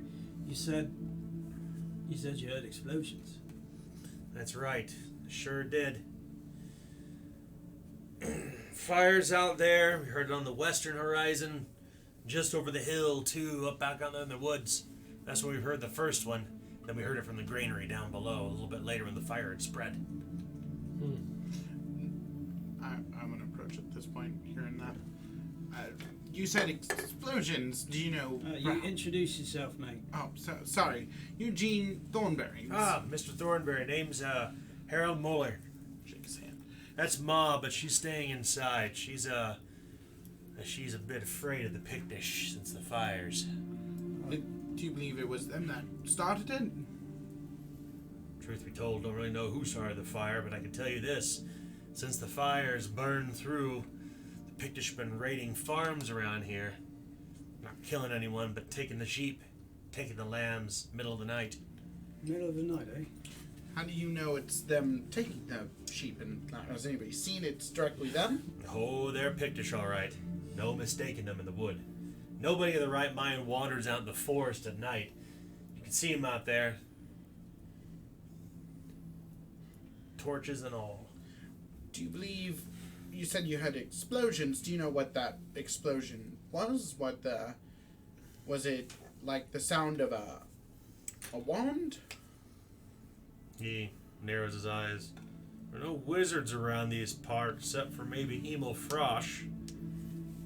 But I do know he's got some hut out there in the hills. Do Really? you know roughly where that hut may be? kind of points toward the northeast, where the first explosion was. Huh. We actually stopped by to purchase from email earlier today, and as I hear it, you may have been the last person to have seen him. He hasn't been in town lately. It's been several weeks, 2 or 3 weeks. Got a bit of a my ma has a bit of a rheumatism, achy joints in the winter. So, Master Frosh, he we an apothecary and all. He takes care of us and the rest of Stowe. Did he seem troubled at all when you saw him? No, not at all. He was a rather affable fellow. Speaks like an Easterner. Sounds like he's from Durendal or something like that. But otherwise, a trustworthy fellow, I suppose. Man didn't seem troubled at all. Yeah. Sometimes, well, we can be trusty sometimes, eh? I'm trying to be good-humored about it, as I obviously have a Western accent too. Well, I wouldn't Story go. Lexington. I'm not casting aspersions. I'm just simply saying he ain't got no pain of mind to be worried about anything around here. I mean, he's probably the richest man in town. Aye, okay. Yeah, you seem like to have a pretty good setup. Did he seem like he was preparing to leave or go on a trip of sorts when you had spoken to him last? It's winter. Why would anybody leave? That doesn't make any damn sense. We Midlanders don't quite have the same means and method as the Eridanes, so we can't go on holiday away from the Axwater. We live and work here as we do. Yes. Sorry, Oh, casting my mind about on what he may have been doing. no, good question though. No, Emil Frosh, for a Durendaler, he was reliable and friendly, and he's like all apothecaries. He's a bit queer and strange, and being a wizard especially, I'm sure that even adds to it. Hey there, sir. My name's Warren Rhodes. Master Rhodes, you one of them Gralsteaders down there with Aileen? Well, I come through with this group. I ain't one of them that's camping out on the Axwater, but I did come from Gralsteader while it was still around. Gralstead. Well, you should know Aileen and the others are some of those who helped us fight the fires out here in the hills. Oh, did they? Did indeed. Mighty honorable of them. What's that? Mighty honorable of them to do that for you. And our Gralsteaders are good working people just like us. Mm-hmm.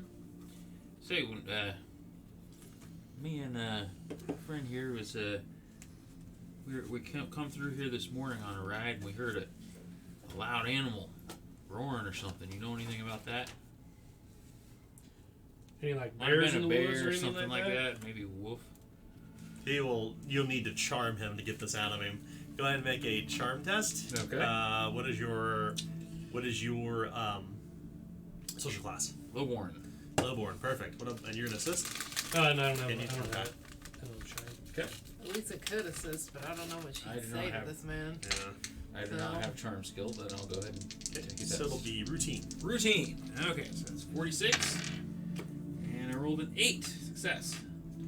Maybe. Well, he says, I've heard the same thing. And to be quite frank, I don't really know what it is. I know there's all kinds of... These are old woods, right? Even before we came to Stowe few years ago, and even before the people who lived here came here, the Pictish have been out in the woods for generations. Mm-hmm. Even before the Eridane took their axes and hewed their way through the valley, right? Before axes touched the forest, this place was old. Sure, there's plenty of stories and rumors about monsters in the woods. The reality is, it's mostly just tales conjured up by people who are afraid of the Pictish.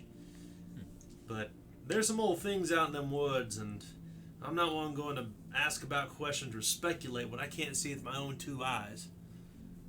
I just know the forest is old, and I didn't recognize that roar, but I reckon a fire would have roused anything. stirred up all the people of Stowe, stirred up us. Speaking of things we see with our eyes, it's got me to thinking, there's glass all about. Everywhere. Glass, Aye. he says. Can't reckon I know anything about it. Well, we've seen it. And you said the first explosion came from where Still is, right? Still, Yeah. We came from over in that direction. I'll point to the was it northeast, there's a hut out there. right? And then there was the second explosion was the granary. Yeah, right? but that was about an hour later, after the forest had spread around us. It burned right quick. So, Seemed like it. You know, we came out from a pretty bad summer, Uh-huh. really wet autumn, and a lot of undergrowth out throughout here. It spread fast. Ain't nobody out here. Ain't no foresters clear cutting the wood out here near Stowe. Nah, we don't do any of that. Trying to keep good relations with the Pictish. We only take what we need. Deadfall. I mean, half the buildings that were here when we came were already built by the previous settlers before the cataclysm. so during the Madame Geneva craze, I remember you describing it in previous times. Did they ever set it on fire like in a drink like bars do, at all? Would we have ever seen that? No, Okay. but Like what? a flaming shot. No. Yeah. Goodness, no. In fact, it is not the fact that Madame Geneva is explosive. It's that it's incredibly potent, and there are several confirmed stories of people exploding after drinking it. That's right. Yes. Like spontaneously combusting. Yes. Okay. Because that's what I'm thinking is the first explosion happened, and then poof, all those glass vials going up in the air and raining down. That's kind of what I'm thinking right now, and So Was our approach to the farm, did we see the glass, or was it when we were around the granary? You didn't take care to look. Okay. So I don't know about no still, but there's a hut out there. maybe we should go and check out that hut. Well, you're not going to find anything around there but Black Death. I'm sure it's completely burnt to the earth. Huh. I mean, you go no further than a stone's throw outside this farm, and you're going to find just death and ash. And about this time, as you're all kind of in the front of the yard, and you hear, and you're kind of talking about what happened, you hear this, the strangest thing, Elisa, as you look up, and you realize there's this cloud of white wool, a black nose, a purple tongue, and 4 little legs flying through the air in a heavy arc. Coming from all the way out in the coming in a direct line toward all of you. Well, not a direct line, but just kind of coming that direction. And as this happens, we're going to take a break, and we'll resume Queen of Embers in just a moment.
So you hear this sound as this sheep is hurtling through the air end over end. And that will be the beginning I was hoping it would Of the last cataclysm. Of a beautiful friendship. of This combat. is the next cataclysm. And from here we shall move to That would be a cow if it was the That's last right. cataclysm. let's move to the mini board. All right. So I need your help revealing the mini board. Move this out of the way. The Afghan of mystery. It is. Afghan of mystery. All right.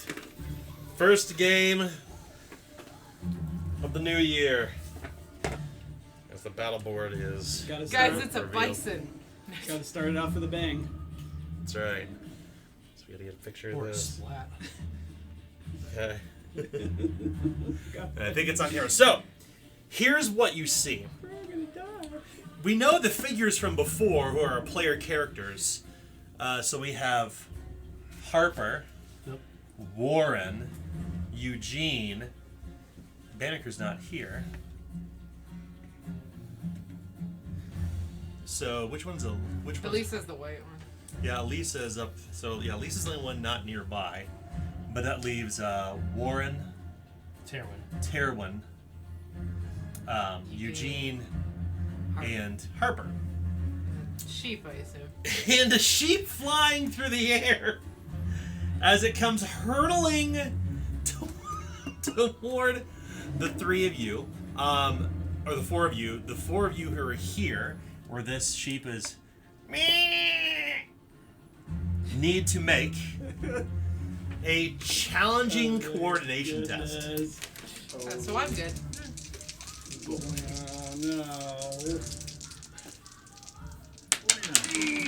50. Nope. Yes. 16. Success. Okay, who got hit by the sheep?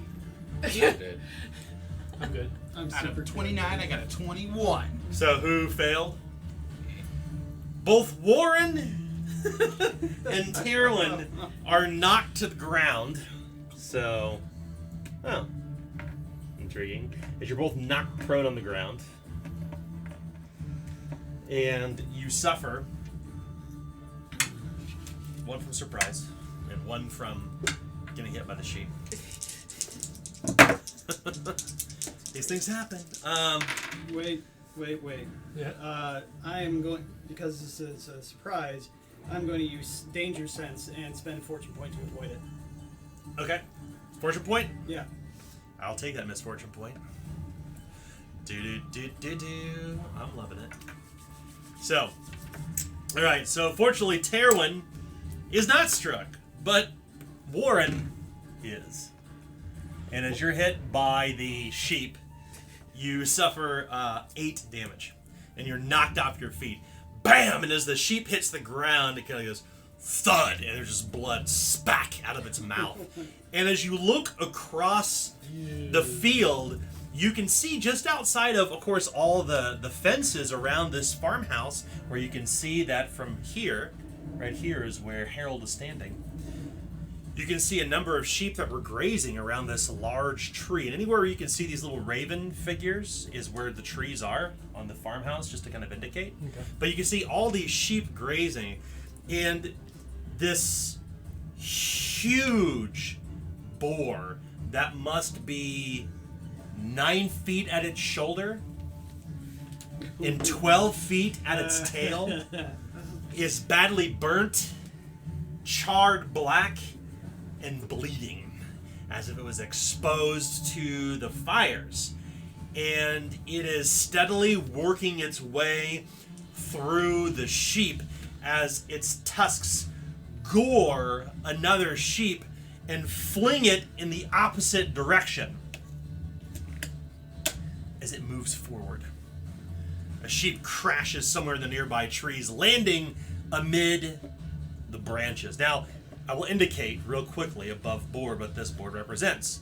You will notice that there aren't any squares on this board. Instead, there are light white lines that you can see if you want to stand up and look here. There are light white lines. Those lines indicate 1 AP to move through. Okay. Make sense? Okay. If it is a tree, it is considered hard terrain. So you cannot charge or run through it. So here, here, and here. If you wish to take cover, you must have either a tree where the ravens are indicated, or you must have crates nearby to take cover behind. And the tall crates can give cover to 2 people. The short crates can give cover to 1 person. This is the farmhouse.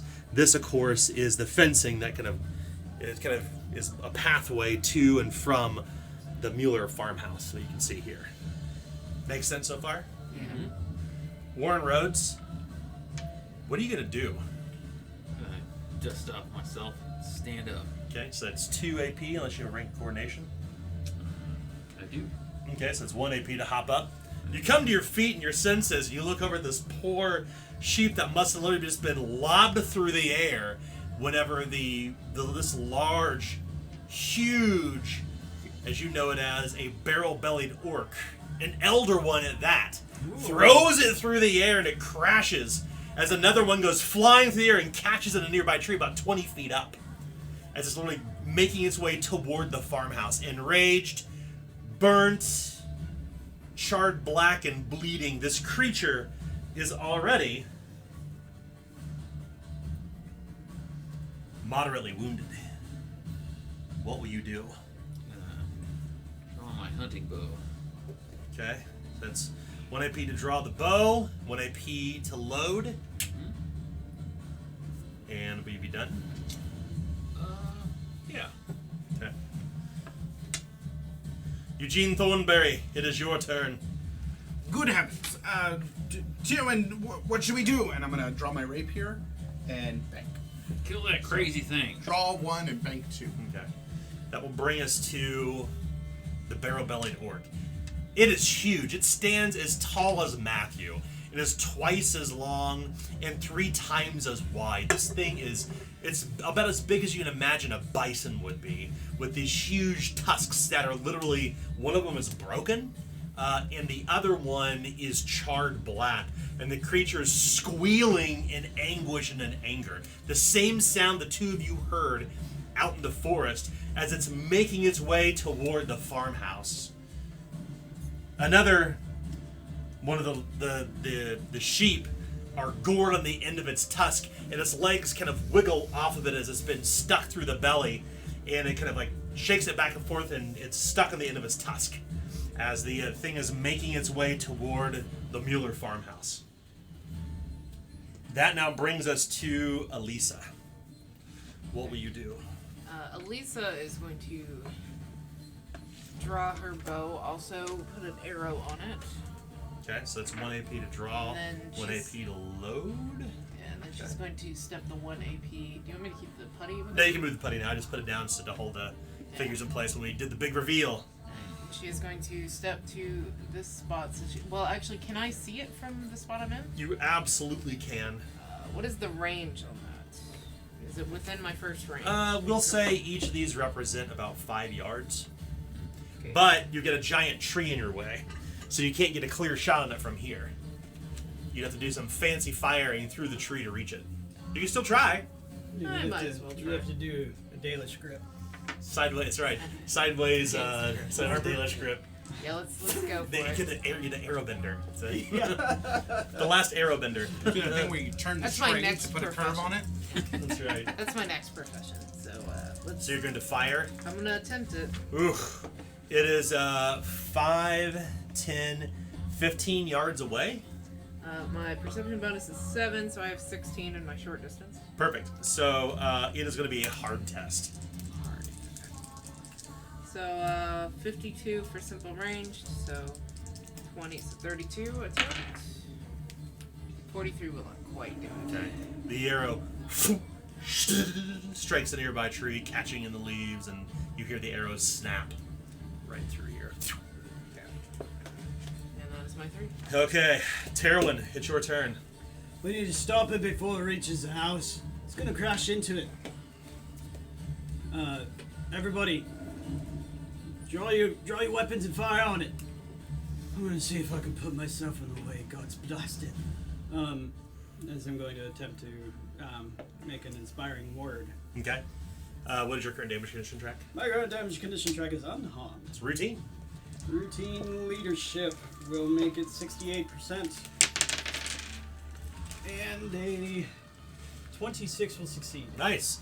You'll have +1 damage per threshold and peril thresholds. Surrounding out here are all these sheep that are fleeing right in this general area.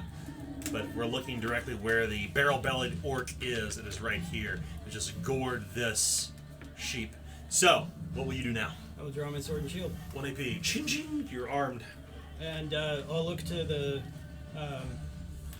old man He's right here. and I'll say, get your family out of the house and away from here. He's going straight for it. And then I will move towards the boar. He nods. So, it's going to be... so this is hard terrain. Yeah, This I is only have 5 1 here. AP left Okay. anyway. So you're now, you hop over the fence, and you're now beneath the tree as you're making your way toward the boar. Yeah. There's not exact distances on here, but we're Right, just going to yeah, pretend so what I it is mean, for now. I'm anywhere within there, it doesn't That's really right, matter. that's Okay, right. Cool. Yep. All right. That brings us to Harper Clavier. Harper Claviger, what will you do? Am I on Matthew? I don't know. Do you think it would have been appropriate to approach on horseback? I think I would have gotten off. So Okay. I So would we'll spend. assume that you want to mount up. Right, I'll get up for Okay. 1 AP. I have coordination training. You're now in the back of Matthew, the warhorse. You don't quite stand as tall as the barrel-bellied orc, or the boar as you know it as. Yeah. But the first thing that Warren screams is, barrel-bellied orc! Right, and so. Because literally its belly is as big as like a ton of booze. Right. Like this big, huge tons they use. It's barrel-bellied. And so I would then. This is not but Warren, this is not the size of any barrel-bellied orc you've seen or hunted in the north. It is huge. And then I would move over in kind of this direction. So hop the fence for Yep. 1. Uh-huh. Okay. I'm gonna hop the fence for 1, and then pull out my pistol for 1. Okay. So 1 hand on the reins, 1 Got hand it. on the pistol. Okay. And that brings us to Warren. I'm gonna hop the fence. Okay. Hoo-ah! And 1 then AP. And then I'm gonna go, yeah, I'm gonna try to disperse the sheep. Okay. Alright, go and make a handle element test. This test will be easy. Okay. Alright, that will be a 66% chance to succeed. And 46 will do it. Okay, you can disperse 1 plus your fellowship bonus. Okay, so that'll be 5. Oh, nice! So, which way you want to send them? I want to send him in this direction. Okay. So, it'll be 1, 2, 3, 4, and finally 5. As the sheep are being herded the other direction, which is good. Okay. So there's what, 2? There are 2 Wow. remaining within sight, and there are 2 more standing between the barrel-bellied orc and the farmhouse. Okay, I'll continue to try to move him, if that's okay. Yep. If that's Would it possible. be? Okay. Absolutely. Yep. All right. Test is routine. All right. 56. 61 will not do it. I'm gonna re-roll, Okay. and an 8 will do it. Did Okay. you use a fortune point? I for did reroll? use a fortune point. Yeah. Oh, okay. Take That the boar is misfortune. getting geared up here. 3 misfortune. 1, 2, 3, 4, 5, 6. It should be. That's all my It actions. should be. Yep, 1 less, I think. Should be. Yeah, it should be 3 fortune and 3 misfortune. Currently, okay. So do they? How many did you disperse? 5. Okay. Do you want to disperse the ones that are also in front of the house? Uh huh. As you do so, which way do you want to send them? Same direction. Okay. As the sheep are running, the barrel-bellied orc will manage to hold one back and gore with its tusks as it passes by, enraged and bloody and burnt. And a 13 will do it as the sheep is stomped to the ground and thrown through the air, and it lands in a nearby tree.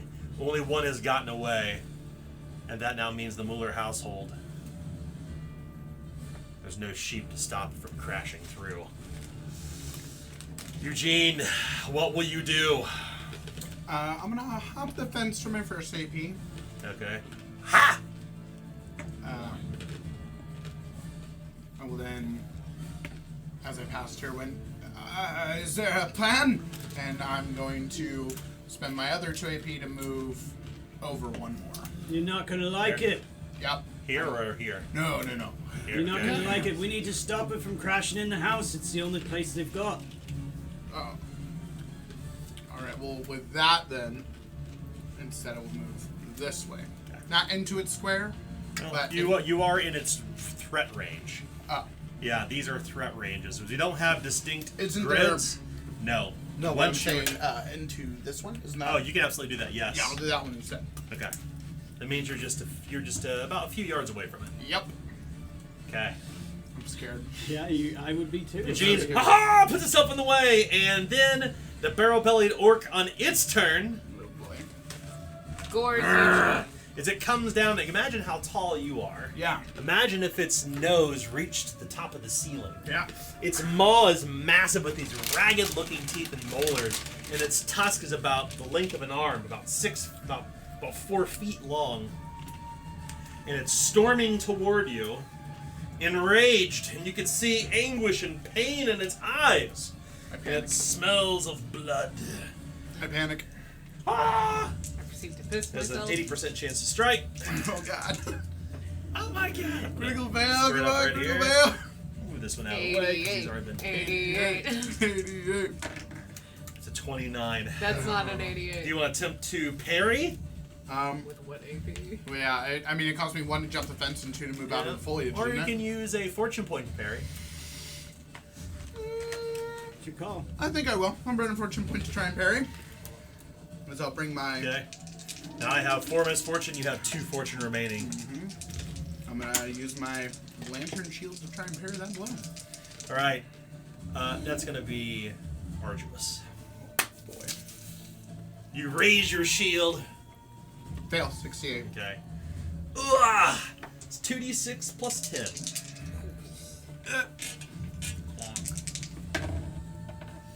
No It's explosions? 14 damage.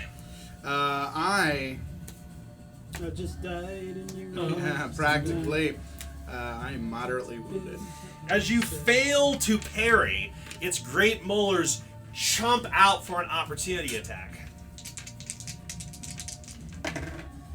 0-5 striking. As you suffer 15 more damage. And as this happens, its teeth grab onto your leg and yanks you off your feet for a takedown with its ripping teeth, so you must resist a takedown with a coordination test. This test is challenging. Oh, okay. I didn't know we were playing Kingdom Death Monster, but okay. Fail! That's a fail! Ugh! He hits the ground, and Terwin, your eyes widen as you realize that it's looming over. What is your current damage condition? Grievously wounded. Oh, we need to roll for injury, I Yeah, think. I was moderately on the first hit, and then grievously on the second. So, roll 1d6 for moderately. I call dibs on his fancy armor.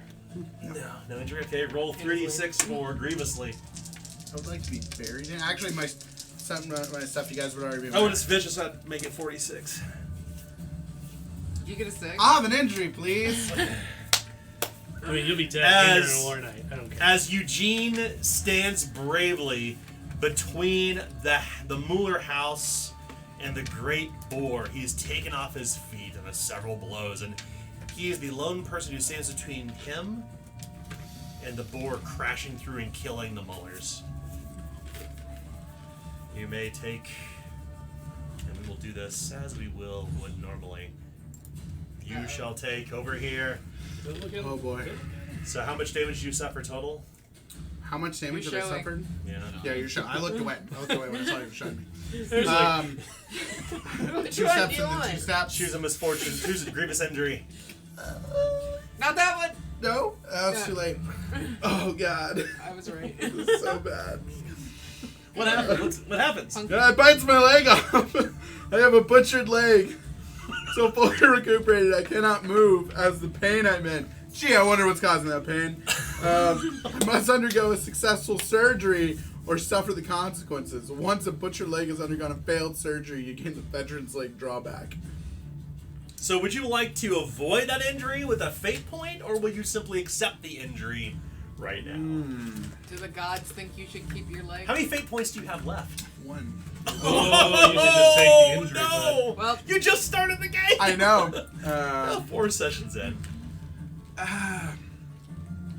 We think your leg's fucked up. Yeah, but the next it'll kill me, and then I cannot die from that. So, Choices. yeah.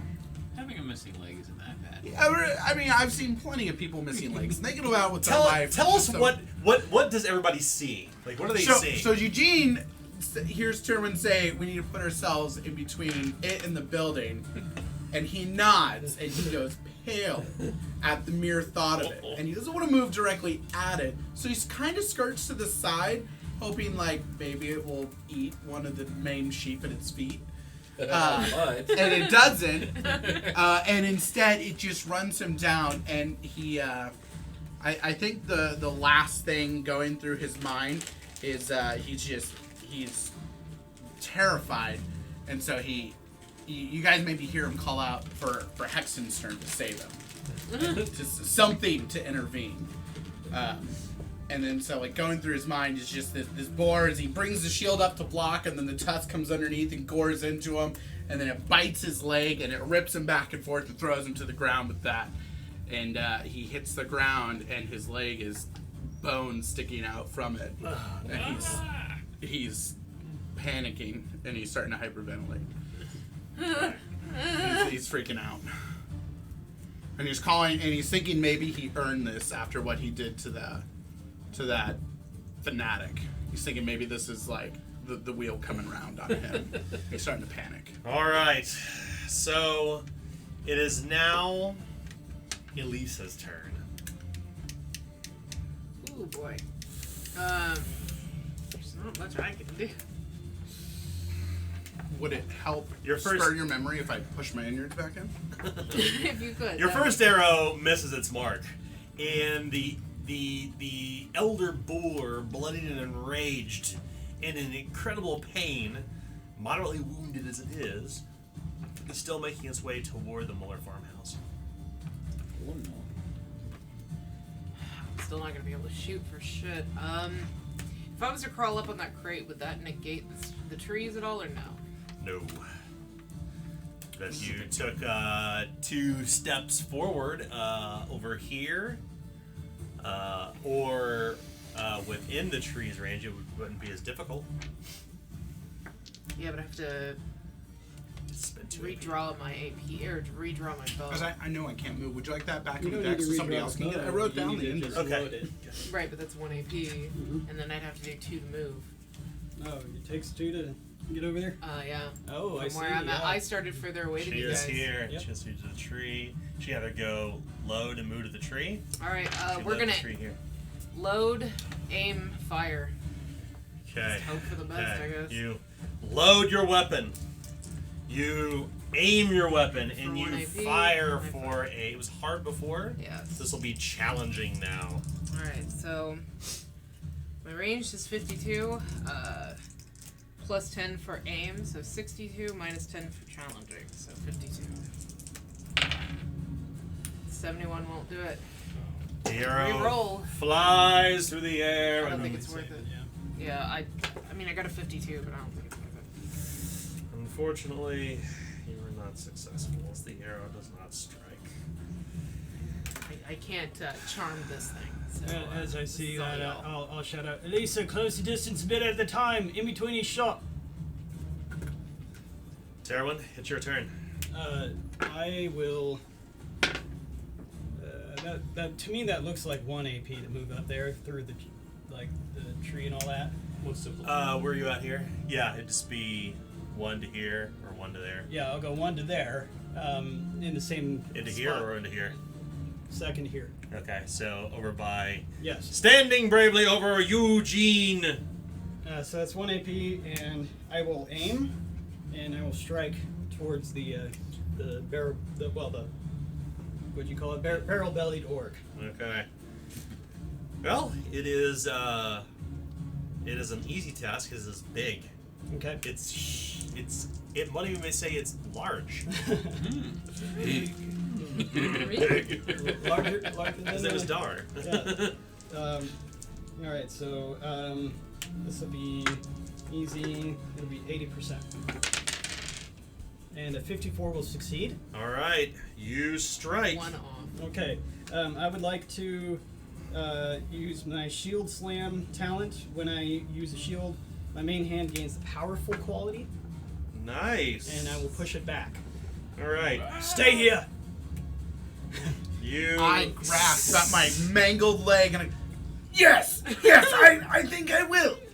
Thank you. You slam into the creature, but let's see first if its mighty tusks will catch your sword. Okay. I spend a misfortune point. Its test will be, yours was easy, its will be hard, so it's now a 60% chance for it. 40%. No dice. Okay. Well, It goes clang! It strikes directly into its tusk, and it is not driven back, but you're still standing between it and the Mueller household. well, I also need to roll damage. You're parried, right? That's right. Oh wait, Parry. yeah. Whoops. I thought that was like a resist, but yeah, you're right. Mm-mm. Parried. Okay, that's it for my turn. Okay. Harper Clavier. Claviger. I keep saying Clavier. I know. It's all because of Matt. It's all because of the Grim Streamer. He, he called the Clavier during Chateau. He called him the Clavier. So, En français. all right. So I will take Matthew into this tile. Okay, so it's 1. Sorry. Yes. And then how far away would you say I am? 5 yards. 5 yards. Okay. I will take aim and I will shoot. Okay, firing upon it. Is that firing into the engagement? It sure is. Yeah. As Terwin is standing toe to toe with the great barrel-bellied orc. So, your test roll would be hard, but you're aiming, so it's going to be challenging, and you're standing at the same height, so it's going to be, we'll call it standard. Okay. So we will go with 63. I'm sorry, it's larger, so it's routine. My apologies. 14 hits. Nice. Boom! He fires and shoots the animal. It's can't dodge. Gunpowder. All right. So that will be 14. 14. Yes. Okay. 14 will render it. I mean, technically, you could use one to flip it to us. That's fine. It will make it seriously wounded. So roll 2d6. Non-leg injury. One. No injury, it looks like. Yeah, sorry. Ooh. If it suffers that damage, we'll use a misfortune point to move 1 step of the damage condition tracker Fair enough. anyway, making it once again moderately wounded. That's for a misfortune point. Okay. That brings us to. You hear a sound coming from somewhere, and it seems to be coming from across the field. And you're not sure what it is at first. As you can hear this song, it sounds like this chanting sound, and it's not coming from nearby where you all are at. It seems to be coming from somewhere else. As your eyes look across the farm field, you can see what looks like this woman, this very tall woman, who's bearing this long, ragged-looking spear with these golden eyes up on a nearby hillock. And as she begins to sing, the creature begins to calm for a moment. As its anger is quelled for just a few moments. And we will put her right over here. We should put her over on this section. We can do that. Let's do this. And you can see others kind of within her flanks for a moment. And as she completes her song, the creature appears to be stunned for a moment. Its anger subsides for just a mere moment. As you can feel the heat of its nostrils in your face, and you can feel the spittle kind of all over you as well.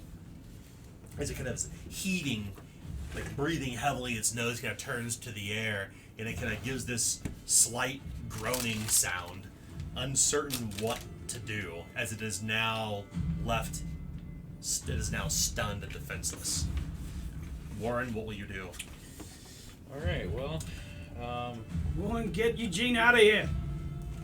Okay.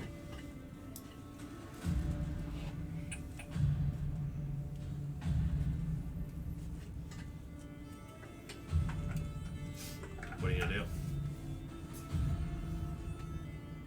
I'm gonna run over and. What do I got here? I guess I can try a knockout. Right? You can certainly try it. Okay, I'll do that. I believe in you. Where are you standing? Here? Right here. Those trees.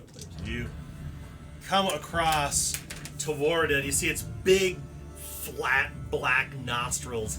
And you can see this intense pain in its eyes as there's this kind of built-up mucus in the corners of it. Have you ever seen Princess Mononoke? Mm-hmm. It's like the giant boar moor. That's exactly Yeah, what that's I've what I been was thinking envisioning of. this entire time. Its hair is bristling upward. It's charred and burned on its underbelly over here.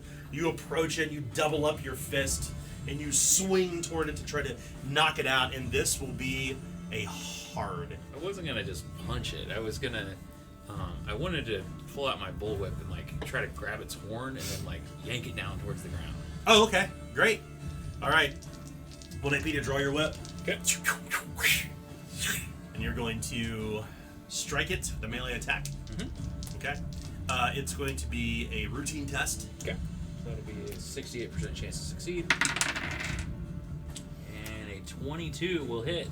That's No, a 23. 23. Oh. I misread that. All right. So you're going to trigger a takedown or a chokehold. Takedown. Okay. It is not going to be easy to take down. This will be an easy test for it to resist. So it is going to be... When you're defenseless, can you resist? You cannot. You're right. You see that Warren puts all of his strength into it. He begins kind of moving backward with the great creature as he lets it down.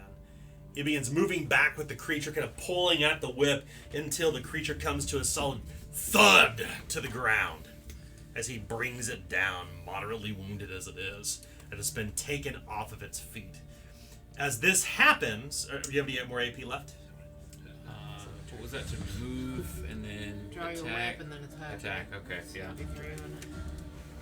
As this happens, you can see across the way from where you're at, Harper. You turn around as you hear the sheep beginning to separate. You can see suddenly, like as if the wind and the ash had just brought these figures from the surrounding hills. You see these short, lithe, red-skinned people that are painted with red woad on their faces, and there are these feathers tucked behind their ears, and they're dressed in these loose skins. You hear these sounds of them calling out, and one of them screams, "Stop!" Screaming toward all of you in the common tongue. Yeah. I mean, I'll turn to. It's now Eugene's turn. 3 AP to scream repeatedly? Yeah, I like to interact with screaming. No. What would it take for me to, as I'm already prone and like my leg is messed up, I don't want to try and stand on it. So I'm gonna You like. can't stand anyway. You can't move. Yeah. Oh yeah, that's true. I can't move. I was gonna try and like shuffle back. So I feebly try and like push myself away. I'm gonna. Oh, this is rough. You realize your leg is pinned underneath of it. You're unable to move. It's prone, and I'm scared, and I can't move. I'm gonna instinctually stab out at this creature. So I'm gonna try and aim and. Don't draw a tire. All right, then I'll bank. 3 AP. I'll bank 3 AP. For parry. I got nothing. You got the rapier in your hand. That brings us to the creature, which will now attempt to resist the song that came from the strange one with the golden eyes across the way. Let's chances are 40. 46. But I think I'm going to re-roll that with a misfortune point.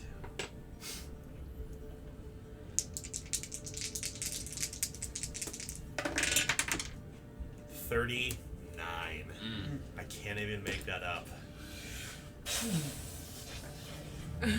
Got that point. So scared. You can feel the heat from its nostrils wash over you, its terrible breath. And it makes this terrible groaning sound as it spends 2 AP to lumber back up on its feet. You hear once again screaming from some man across the way, "Don't kill it! Calm it! Calm it!" I still have it by the horn. Could I fight against it? You could, but you didn't take down. Yeah, that's right. Yeah. As it comes up to its feet, and like you have to relinquish the whip as it spends 2 AP to come up, and as it does so, it will attempt to gore you. As we're now over here where Warren and the great barrel-bellied orc is. That's a 80% chance to strike. And that's a 52. With my lightning reaction, I'm going to interpose my shield in the way.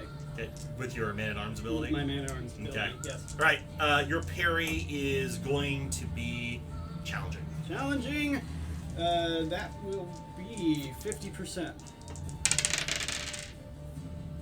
16. Nice. He puts himself in front of you and with both hands of the shield, he and the creature, the great boar, pushing against each other. You can see its huge hooves about the size of, well, a catcher's mitt, kind of like dragging in the mud and the ash and snow as it's kind of barreling down. You hear the heat from its nostrils is kind of in your face, and if you had a visor on, it'd be fogging it up. Yeah. But you get the shield interposed behind it, and you're kind of pushing one way, and you shove it backwards, buying just a mere moment, like you do in Dark Souls. And you Yeah. right? One fucking get Eugene out of here! Please! Elisa, it's your turn. What will you do? You turn around and you can see this tall, slender woodwoman who's just on the top of a crest of a hill way back over here, nearest you, as a matter of fact. You, the player. All the way over... Not you. here. And she's watching over all of the Muller farm as this unwinds and her song winds down. And then over here, near the thicket of trees, you can see a number of folk with kind of reddish-brown skin emerge from the wood. They kind of evoke all of the terrible stories you've heard about the Pictish. They appear to be dressed head to toe for war. They are armed with bows. One of them is speaking in the Oldish tongue. "Don't kill it! Become the creature!" Stick us with bows if we kill it. This is gonna sound really strange, but I'm looking through my abilities because I can't hit it and I can't run to it. With my disguise, could I potentially mimic her voice? Ooh. Let's find out.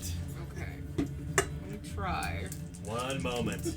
I got nothing to lose Gee. here. You clear your throat. If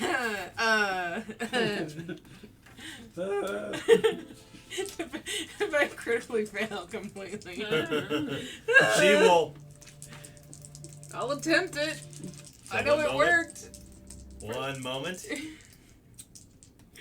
Let's have counterfeit. I don't know if that works for voices. She will begin to chant. I'm gonna try. Okay, what's my... It is going to be a hard Okay, disguise? test. A hard test for disguise. Yes. Okay, let's try it. I have a 52 in disguise. You can do it. 32. 62 does not do it. Wait. Do I have a... No, I don't have Shaken, anything not for disguise. stirred. Shaken Not Stirred is only charm or eavesdrop. Oh. darn. I want to try another, but... God, we don't Use have... that misfortune point, or that fortune point. Is there Get only two one left? There's 2 left. Part of me really wants to try... Can I try and do it again more than once this turn, or no? Because I do have Absolutely 3 becomes AP. harder. It becomes harder if you do it Yeah. again, yeah. I believe Ah! She clears her throat. Now the test is arduous for 2A for your next AP. Okay, that's 22. An odd 9 will do it. Oh yeah, man.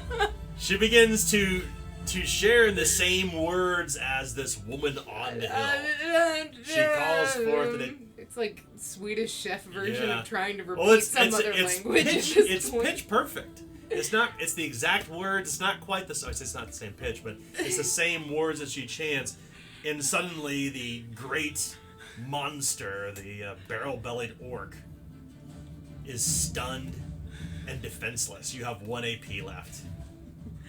I'm gonna step forward. What? I got nothing else at this point.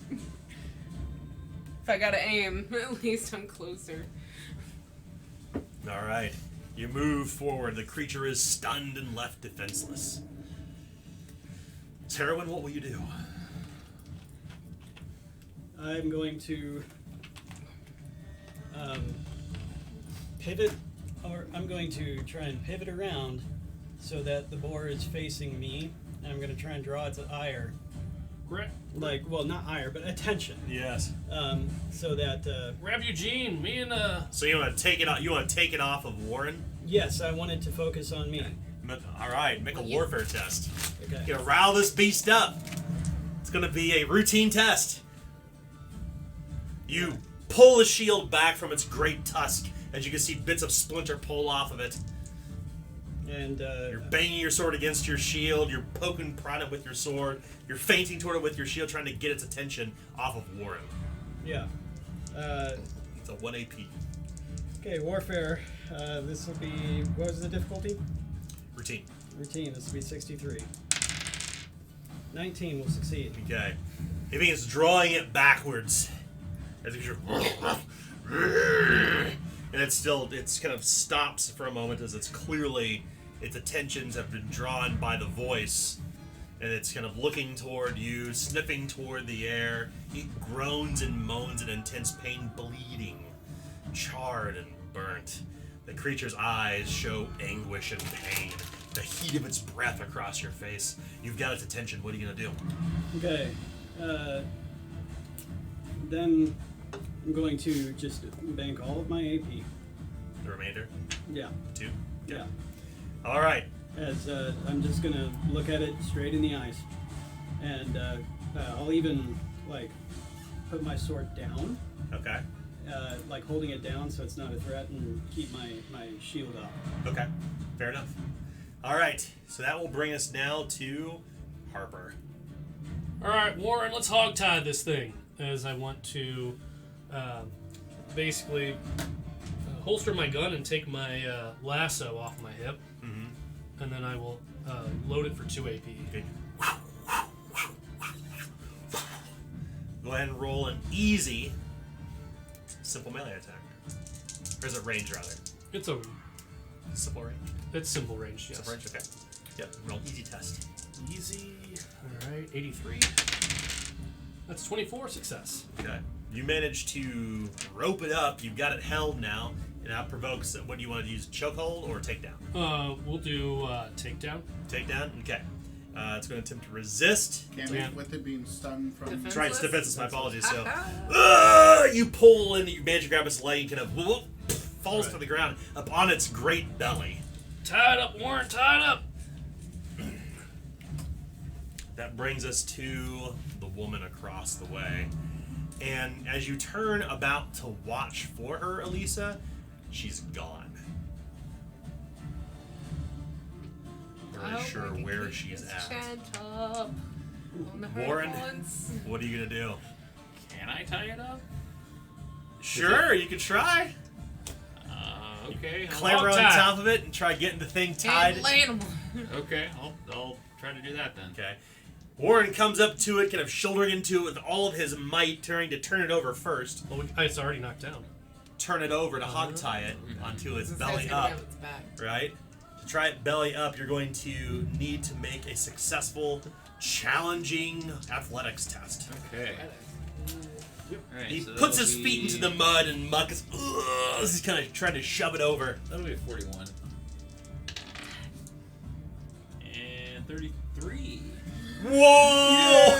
33! You're a damn good hogtier. He's like a championship 35, I'm hog-tie. sorry. Oh, 35, okay. Aw. Well, the good thing is you succeed I'm the gonna first call skill him test that. to make this happen. Yeah. He's got a lasso to pull off of its feet. You can lean into all of its fat and bristling fur and burnt skin and leaning into it and kind of turn over onto its belly. Ugh! You see sweat building up on Warren's brow from this great effort. Its legs are now in the air, but the skill test is not over. There's one skill test remaining to hogtie this thing successfully, for you must do it faster than they can turn back over. So, this will be a coordination test, which will be routine. Alright, routine coordination will be 69% chance to succeed. And I rolled a 68. Well done. Yes. Nice. The creature is now hogtied.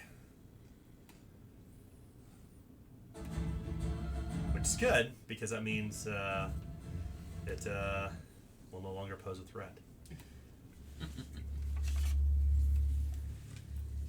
As you hogtie the great beast up, it screams in anguish. It snorts and chortles. As you can see, snot kind of coming out of its great nose, and it's breathing long and heavy. You can hear its great breath. The whole thing, whenever it shambles, the mud and muck around it seem to kind of ripple almost. Of course, lying on the ground nearby is Eugene, holding on to his leg as he bravely put himself between the barrel-bellied orc and the house. If that would not have happened, it would have crashed in and killed them. Warren hollers towards the pigs. Come get this crazy thing! Motion is with his arm. Yeah, I'll be assisting Warren in like keeping it hog-tied. You can see at the door that Harold Muller is standing there with his pitchfork straight out, looking dead-eyed toward the Pictish. And they're kind of moving amid the wood. I'll say, Warren, I think Eugene really needs some help. I got it here. You got him? Yeah, hold on. Alright. Warren will administer a tincture to Eugene. As you do so, as you're there, you see someone emerge from the wood from literally the middle of nowhere. This very tall, kind of amber-skinned woman with these eyes that are almost pupilless. They're almost the color of gold. And she's just long curls of auburn hair, and she's lingering over the animal, and she's singing to it softly into its ear, trying to calm the creature. She places her hands long and gently upon its bristled fur, was rubbing behind its ear to calm it like you would like a wounded animal. So after hearing it and copying it, can I use secret signs to try to understand what she's doing?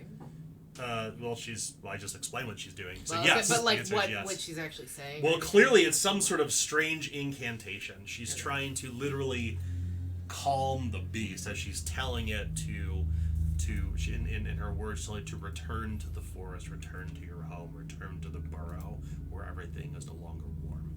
She's chanting some alliterative poem that you don't recognize at all, but it's in a tongue that you understand some of the words, but not all of them. It seems to be the same tongue that you heard called among the Pictish when they first arrived from the forest. Elisa's gonna call over the one that spoke in common then. Ohachi? The man's eyes flash before you. They are brown within brown, dark, and his hair is long, and it is kind of gathered in these thick knots of dreadlocks. And you can see that there are beads and feathers kind of put within his great mane of hair that kind of comes over his shoulders. And he's short and lean and looks like a runner. He has the build of a swimmer beneath all the hides that he's wearing, and he's wearing what looks like boots that would have been perhaps cobbled in stone. He's wearing the trappings of the Aldish, although it's intermingled with his own tribal attire. And he kind of narrows his eyes and says, I don't think that I know you. Are you from Stowe? He says. No, your friend Peter told us of you. He nods. Worry not, he says, Worry not for the strange wife, as he puts his hand, as he urges his fingers toward the woman. The strange wife will calm the beast. I assume that's Dawn daughter then. No. Oh. You know the delegate? I don't. Once again, your friend Peter speaks a lot of you. Quite highly, actually. He and the 3 picks that are with him begin to approach, and they're not looking like they're approaching in in a means to hurt anyone, but just being in their presence this close, never having seen the Pictish and knowing the stories that you all know, like incredibly violent and quote primitive people, you all must make a challenging resolve test to withstand fear.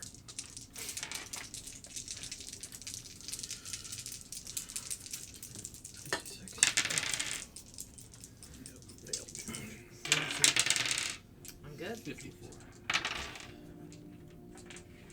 Good. Anybody fail? Fail. I'd like to spend a fortune point on that. You want to spend? Oh, Okay. I'll I'll take that, which is Hopefully no 1 more. fortune left and 2 misfortune remaining. 10 success. Okay, so who failed? Well, you're kind of in a bad In between, I'm Eugene, out of my in way. between Eugene's screams and pain and anguish, you will suffer 13 mental peril and 6 corruption as you are deeply afraid of these people. Perhaps it's because there's blood in your eyes and you're just panicking and nobody's approached to help you up yet. But you see these people, these people, the Picti in the wood, as they're called in the stories among the Eridane, like approaching and speaking the tongue of from where you're from, the tongue of men. Hamish Hop comes over and starts to kind of help you as he's trying to pull you up, and you look down and you realize that he's been Warren, he's been hurt. He's grievously wounded. He suffered an injury that his leg is being crushed by this beast. Warren, Literally. I don't want to lose the leg. I administer a tincture. Okay. He gives you a tincture. You gain 1 corruption, but you may ignore your injury for 24 hours. He pulls you to your feet, and you limp a bit, and you can see that your leg is still in really bad shape. You can see bits of bone splinter shoved up from your thigh, but the tincture will allow you to ignore the pain. It's like morphine. Yeah, I figured. You're kind of, at this point, you're kind of in a serious daze. We'll have to get you back to the ship so I can perform surgery. You better do so quickly. I don't Maybe want I'll to lose the map leg. Right. I You can won't be take able to Matthew. do any real help with it. Gone. We'll set you right. Be appreciative. Not so sorry. I got blood on your trousers. Least of our worries. You did everything right. Yeah, I think I did. You should know you did. Oh, you tell that farmer he owes me one. I will. I'm gonna make my way towards the horse.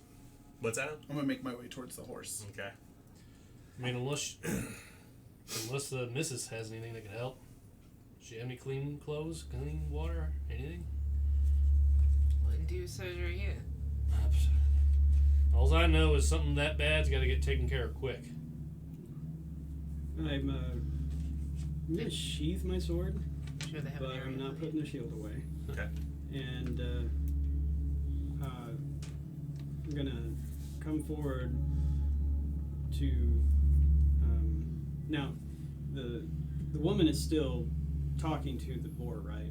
She is still kind of over. Yeah, she's still kind of over. Ignore the battlefield for a moment. Yeah, I know it's hard you're to right. do, but ignore this. Right. They at this point she is still standing over the great boar on the ground. Well, yeah. And she is trying to calm it with her words, and you can see that Elisa is listening inquisitively as she's trying to make sense of exactly what she's saying. But even though the words sound familiar to you, Elisa, they are intermingled and peppered with strange words that you can't quite make out. They almost seem like incantations.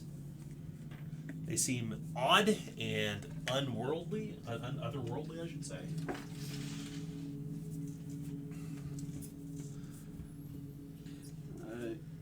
So I'm gonna go to the man that she was talking to, Ohachi. Yeah. and I'm gonna say, hello, and I'm gonna reach out my hand like, I don't know if it's appropriate. Give that look like, huh? He looks down toward your hand. He clearly recognizes what you're trying to do, but you can see his eyes kind of narrow as if he was sizing you up. And he says, "Do you worship the bloodied god? The woman, the bloody woman." The mother. Is she your god? We have three. Your people took my people and have hung them from the windmill.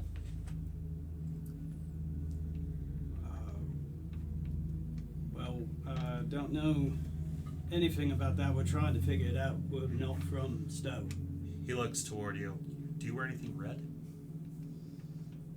It might be stained red, but no. It's I don't know the house colors of the Forester actually. I think they're black. I'm sure there'd be some red in there for fire. Maybe orange. Yeah. I mean, I wear. I can't tell you. I wear the house colors of He Forester. points toward your neck where your holy symbol is. Show me. I show it to him. You were not with them. You were not with them. But you're clearly not from Stowe either. Do you mean the Crimson? No, we're not with them. Gods no. No. The Red Revenant Yeah, is we're what not. another man behind him Yeah. says. The Red Revenant. No, we're not with them. Crimson Raiders. All right. Yeah, no. No. No, we're Dufresne. Yeah. I'd rather not come across them. Ever. I apologize. No, my name's Terwin. Terwin Forrester. I'm Ohachi. These are woodwalkers. We're the tribe from the woods. And I missed out on that conversation Yeah. they're having. Oh yeah, we've heard about you. We heard about you from a man named Peter. The traitor, yes. Yes. He's quite smitten. He doesn't quite understand the word you use. He kind of cocks his head to the side. He speaks highly of you. Much respect for you. Yeah. He has. Friend. The man nods. He knows that their faces have no hair on them whatsoever. Like, you can imagine, like, in the storybooks that speak of the Picni in the woods, or the elves, as they are sometimes called, these men resemble that, although their ears are not pointy. They do not look like they live 1,000 years, for their skin is weathered from the sun, blistered from the wind. Although they have very sharp, angular features in their cheekbones, and very dark, kind of enchanting eyes and dark hair. They do not resemble the elves that you have read about in the storybooks by any means. So I appreciate you yelling out during the middle of it, because if you hadn't, we might have been out further, and we might have heard it. Is it a pet? Pet? We've been tracking Le Porc Rouge through the forest for days. It's been screaming in anguish. The strange wise led us here. Pork Rouge. What is the animal to you? It is nothing to us, but to the forest. It is a god of the forest, a god of the wood. The strange wives serve ones like him. So he was just fighting a god. I believe it. Yeah, I believe that too. I'm glad we didn't take it any further. Did you hear him thundering through the forest? Did you hear his screams of anguish? No. Earlier this morning we did. Mm-hmm. He was hurt with the fires of the pale face in Stowe. And so The Crimson. you said fires of the pale face. You mean like us? He nods. Do you know who started the fire? Because we didn't start the fire. It was been always burning burning. God damn it. You know, the fires came from out in the wood. It came from a hut. It came from Meal. him, yes. That one. Is he dead? Do you know? The Ald? No. He is not dead. Where is he? We do not have him. Do the Crimson have him? The Red Men? Red Revenant? Clothing people. No. Can you tell your singer, your chanter, can you tell her I'm sorry if I was copying her? I was just trying to help. She does not speak the tongue of words. I don't know if there's a way to apologize. Just... She will know your mind, he says. That's nice. We do not have the Ald, but we know who does. Who? Bloodleaf. What is the Bloodleaf? A young woman of the Pictish. She is the one who's been raiding the farmsteads, taking your sheep. She took Emil? Is this others. Is this another group then? Not your group. There's other groups of pigs here. There are many Pictish here, yes. But there are two. There is us, the delegate, and then there is Bloodleaf. Forgive me, I do not know the ways of diplomacy, but our delegate, the Dawn Speaker, does. Perhaps we could speak with her regarding how to best handle the situation. He considers for a moment, he strokes his chin, and he turns to either Pictish and being exchanging words back and forth, and you hear the words delegate, Dawn Speaker, Bloodleaf. One of them kind of hisses when the name is mentioned. Clearly do not approve of Bloodleaf. I'll go ahead and put my shield away. While they're speaking, Elise is gonna see if she can find her arrow that she lose. Those arrows are broken. Yeah. Technically, you have a 52% chance to fight. Nope. It's okay, I only shot 2. Well, it is the consensus that we could speak with her or trade information with her. Well, the Woodwalkers agree it would be good to bring you before the delegate. But given that your people started the fires in the forest, they do not trust to take you there to where you can follow the paths once again. Well, blindfold us. I think we'd like to look at that shack that caused the fire to see what we could suss from that first. Perhaps Could she she can meet meet us us? there. Wait. How do you recommend that? We One of them approaches Ohachi and kind of whispers in his ear. He speaks and you can see his teeth have been filed into sharp fangs.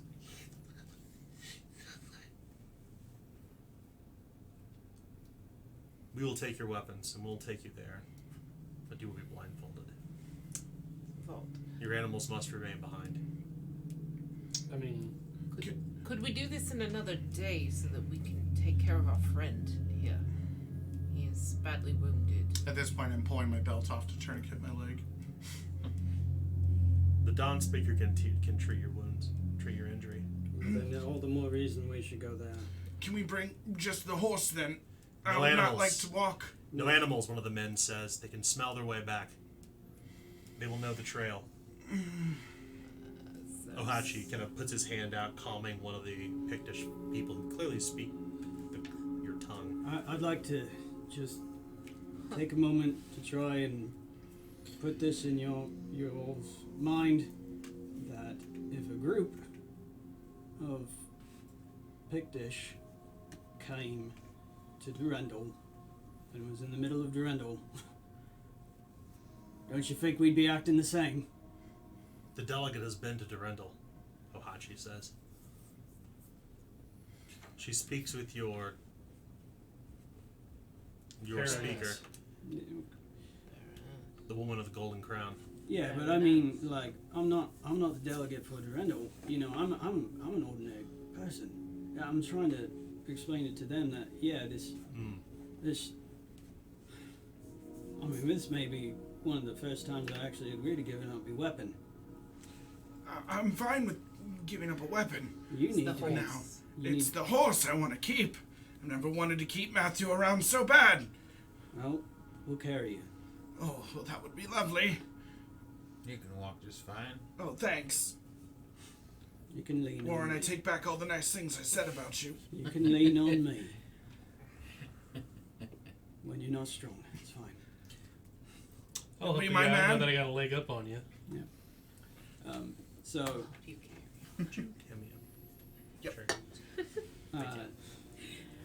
Let me make an arrangement to leave the horse here with the farmer.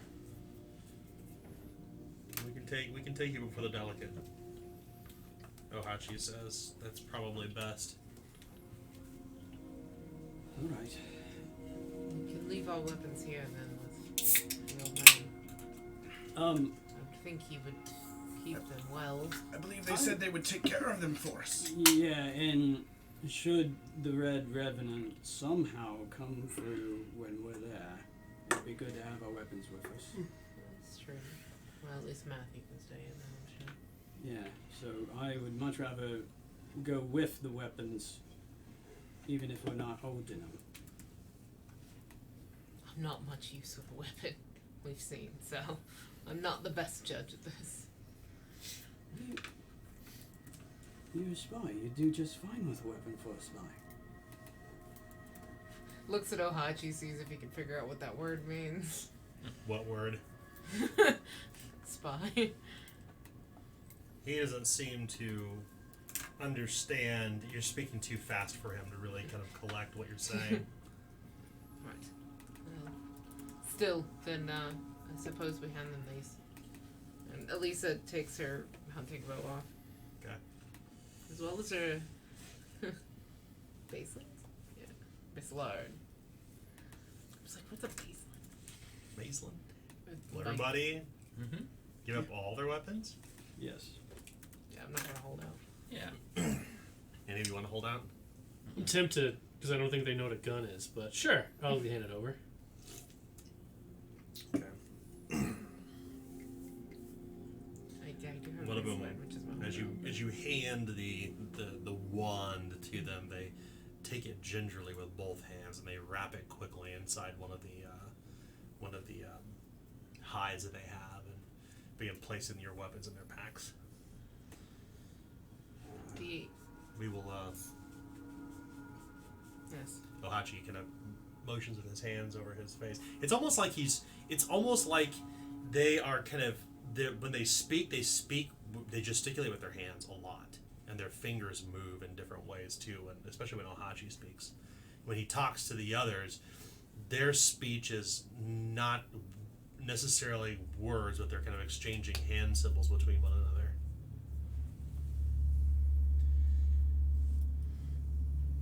Are we ready? Yes. Yeah, we need to get you out fast. When the sun sets, we'll be back to my kith, he says. You're the hero of the day, mate. Yeah. Well, Will you help us to get back to here so that we can get back to our own place? After. You'll see what the Dawn Daughter says. Oh, ominous. I'm alright with it. Dawn Daughter's probably closer than the ship. Probably. It'll be hard to say. Yeah, I think we're ready. They will tear bits of cloth from themselves and wrap them around your eyes. And they will proceed to lead you into the forest. And the forest, you can hear the ash sifting behind your feet, and you hear the great lumbering of the boar as it breathes very heavily. And it winces in pain and squeals like a pig every once so often from probably the wound it was given upon its hind quarter. But you know that As they walk, they're literally almost soundlessly. Like there are no words spoken between the Pictish unless you choose to say something to them. Nah, I'm gonna just focus on trying to make sure that I don't trip while blindfolded. They're leading you by hand and by shoulder. They will help you as they'll Ohachi will say in some words like step down, walk softly. Elisa will ask, what's the protocol for meeting? I don't understand what you're saying. Do we bow?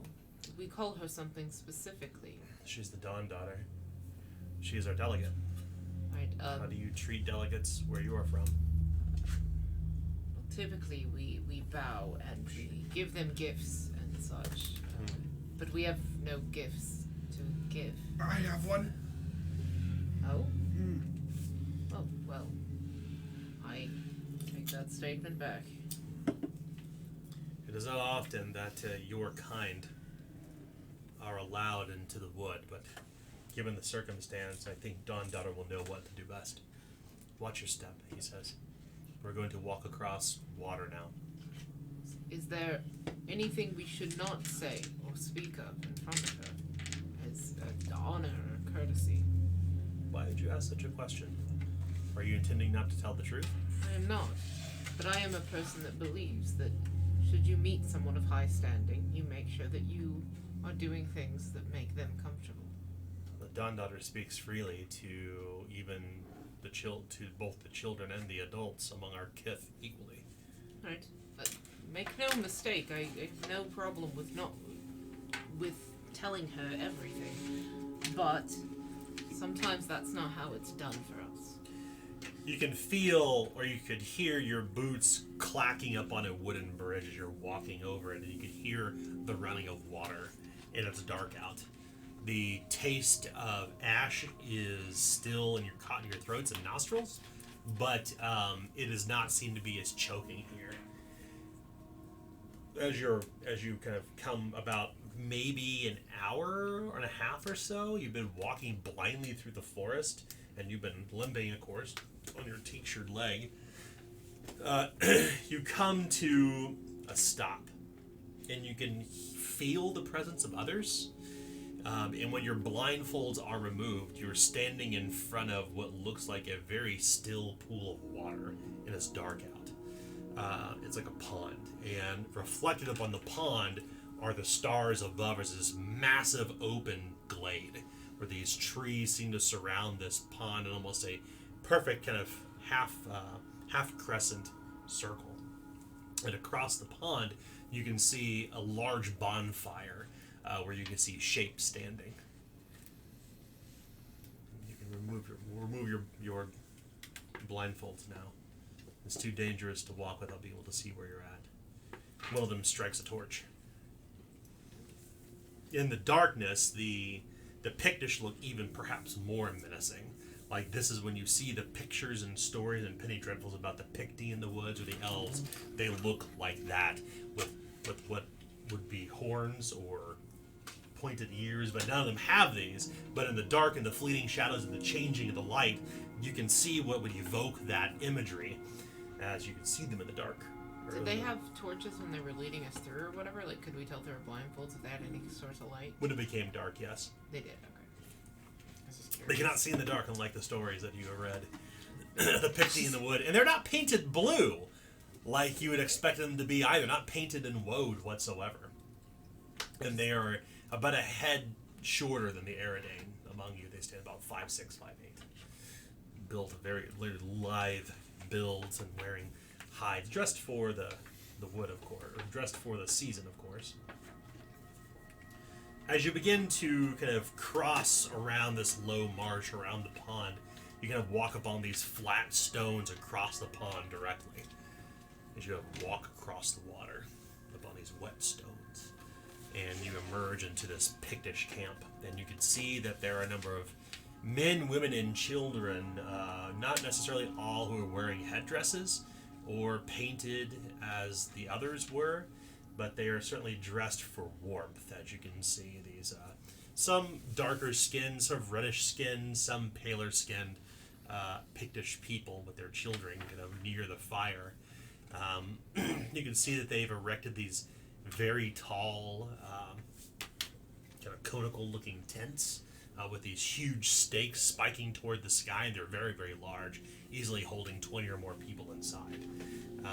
And you can see that some are preparing paint inside wooden bowls, others are filleting fish. They're pretty much preparing for their evening meal, and you can see trappings that you would find in Stowe. You see bits and bridles for their horses. You see that they have a few matchlock rifles among them. You can see that they have gleaming steel swords. Like, they actually are armed with the accoutrements and trappings of those from the west, of the Aldish.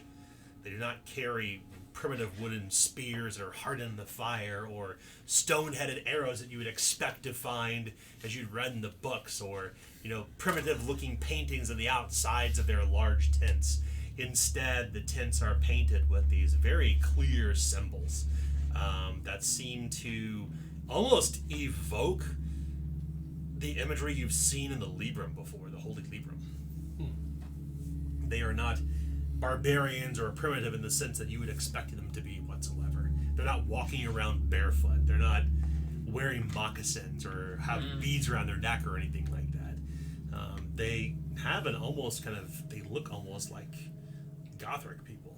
They kind of have that look about them. Their skin is much darker and ruddier, and they grow no facial hair whatsoever. Their eyes are all brown within brown, just brown eyes, or black for that matter.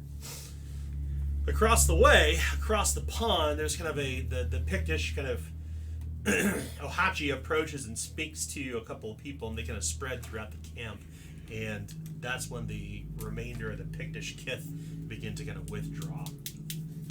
They would draw into the tents or stand behind trees and watch as this collection of women approach. And at their apex is this woman wearing these long robes, clearly of Durindal.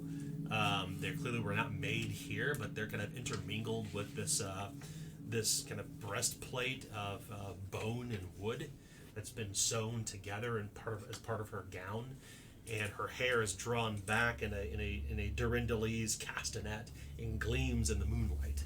And although she appears to be Pictish, she's wearing like she came from Durindal. She looks like she came from Durindal, the way she is dressed.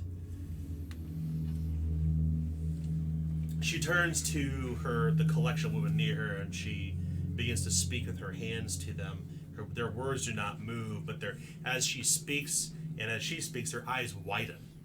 And you've noticed this but when they begin to speak, their eyes open wide, and they kind of look toward one another, look between their eyes and their hands to read emotion and to read words. And when they stop talking, their eyes narrow once again.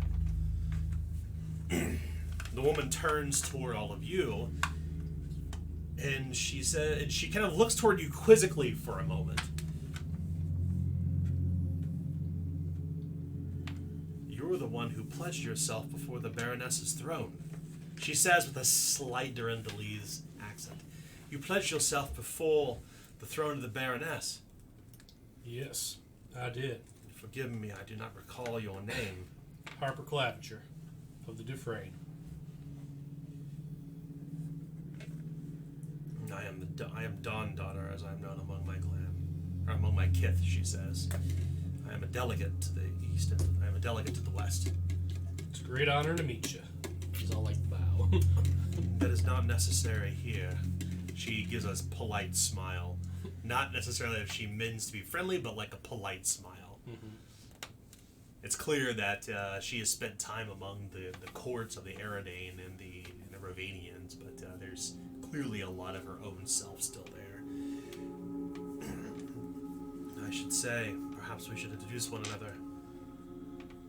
If you would sit at our fire, we can talk. Aye, that would be lovely. Our friend here could use some help. His leg was mightily injured.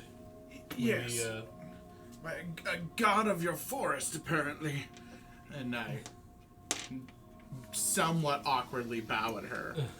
And then I pull out of my pack a blue Pictish talisman.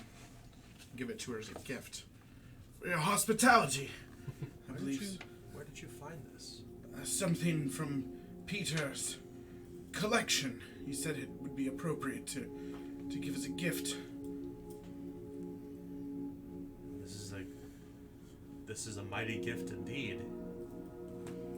This is the Vizier Stone. One to hold it toward the mirror, toward Mandos at night. One can peer within other souls.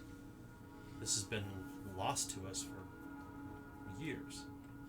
Well, it seems appropriate that you would give us fire and space, and I was told perhaps even assist me with my leg.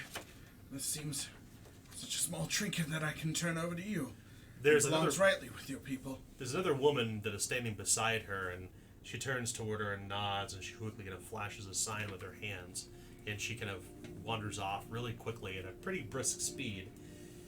Please sit, as you can at least. So she'll help you sit down in a nearby stone outcropping. These stone outcroppings seem to be fitted for where these people would sit around this great fire. The fire is burning hot and large. As this is happening, snow begins to fall. It's dark out in the sky. You can see stars here and there, but snow is falling overhead. These small, tiny, twinkling snowflakes. They will bring someone to you to apply unguents and salves, and they will attend to Eugene as this conversation continues. You'll still be here. They'll be treating you here so you can participate, but they're going to be doing some healing feeling on you as this is happening. I'll allow it.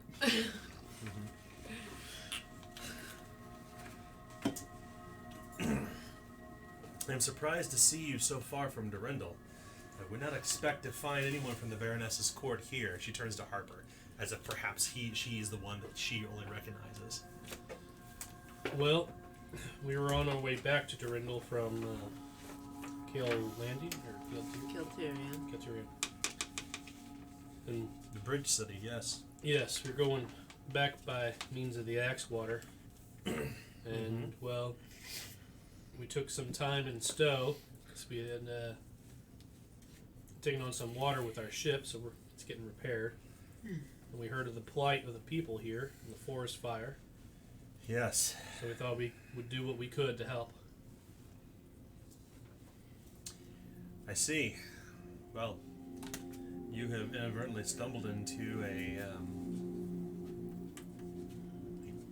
terrible time in the forest for the people of Stowe. The people of Stowe set a fire about 2 weeks ago. It burned half of our forest. It has divided our people, or divided our kith, she says. And it has also brought great harm to the elders that dwell in the forest. We heard it's been causing much suffering on all sides, as the people of Stowe, there's a granary that held their food stores for the winter, has burned. So we were going to investigate this Mr. Frost, or Frosh, and see what we could find out, but we were unable to get to the cabin that exploded before encountering these people. I see. And the Port Bleu Rouge. She nods. We know that the people of Stowe were responsible for the fire. It originated in the wood, not far from here, about an hour. We think we are for certain it was from the hut. This Emil Frosch you speak of. We don't know him by name, but others of our kith had broken away and captured him. We heard. What might we be able to do to recover him? As we would like to ask him a great deal. I understand why you wish to speak with this person, but he is not among our camp. He is a prisoner to a war dervish named Bloodleaf.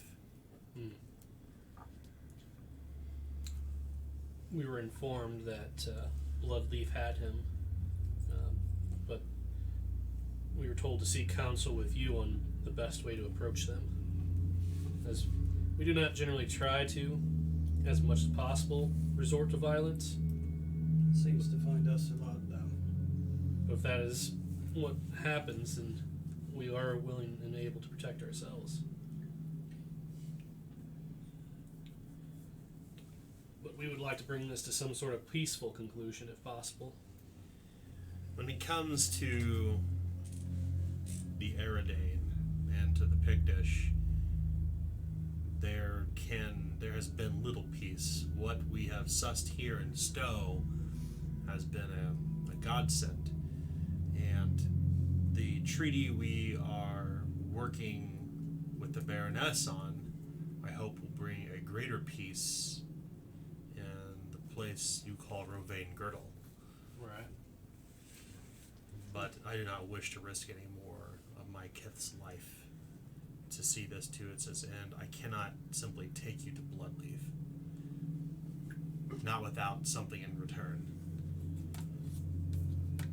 I do not know what greater gifts we can provide you, or services we could render. There is no greater gift than the life that the Mother above has granted us. The lives of the Pictish are far more important than trinkets and gold. It is one of the things that we have worked on with the Baroness to convince her of, that while she would seek for us to lavish her with gifts to enact this treaty, we instead have requested that several captives who have been kept in Durendal be released. I know that you cannot do anything about that. But there are Pictish captives inside of Stowe, held by these men who worship the Red Revenant. We heard a bit about them. The Crimson Readers, if I'm not mistaken. I believe you are referring to Commander Graf's Redrick and his Crimson Marauders. Them, yes. Yes. Martyrs. I don't know what they call themselves, but we have seen the bloodied women around their neck. The symbol. They have a reputation, even amongst our time, of being very ruthless. What? And Why do they pursue you? What do they believe you've done? Some lord to the west who lives beyond the forest saw fit to enact vengeance against the Pictish for setting the fires, but we are not the ones who did so. It was the people of Stowe. It was this man that Bloodleaf has captured. We don't wish to risk any more lives, thus we have not inquired with Bloodleaf on what the next step is. She is young and she is dangerous. She is a war dervish and she is unhinged. I know what that's like. The same is to be said for your men of the Red Revenant. They seek to murder a woman and wear them about their neck. When I'm noticing a theme with her group, you just seem to love dealing with female fanatics. First Evangeline, now Bloodleaf. I don't see whether the male or female has to do with it. I'm just saying you've got a theme going. I think you're a little drugged up there, but okay. I reckon half the people are women, half of them are male. What difference does it make? Yeah. You see, fanaticism can lead us into danger sometimes. By the way, my name's Tailwind Forrester. Wasn't able to be introduced. I'm Ravanian as well, not Erin. I hope that means something. She nods.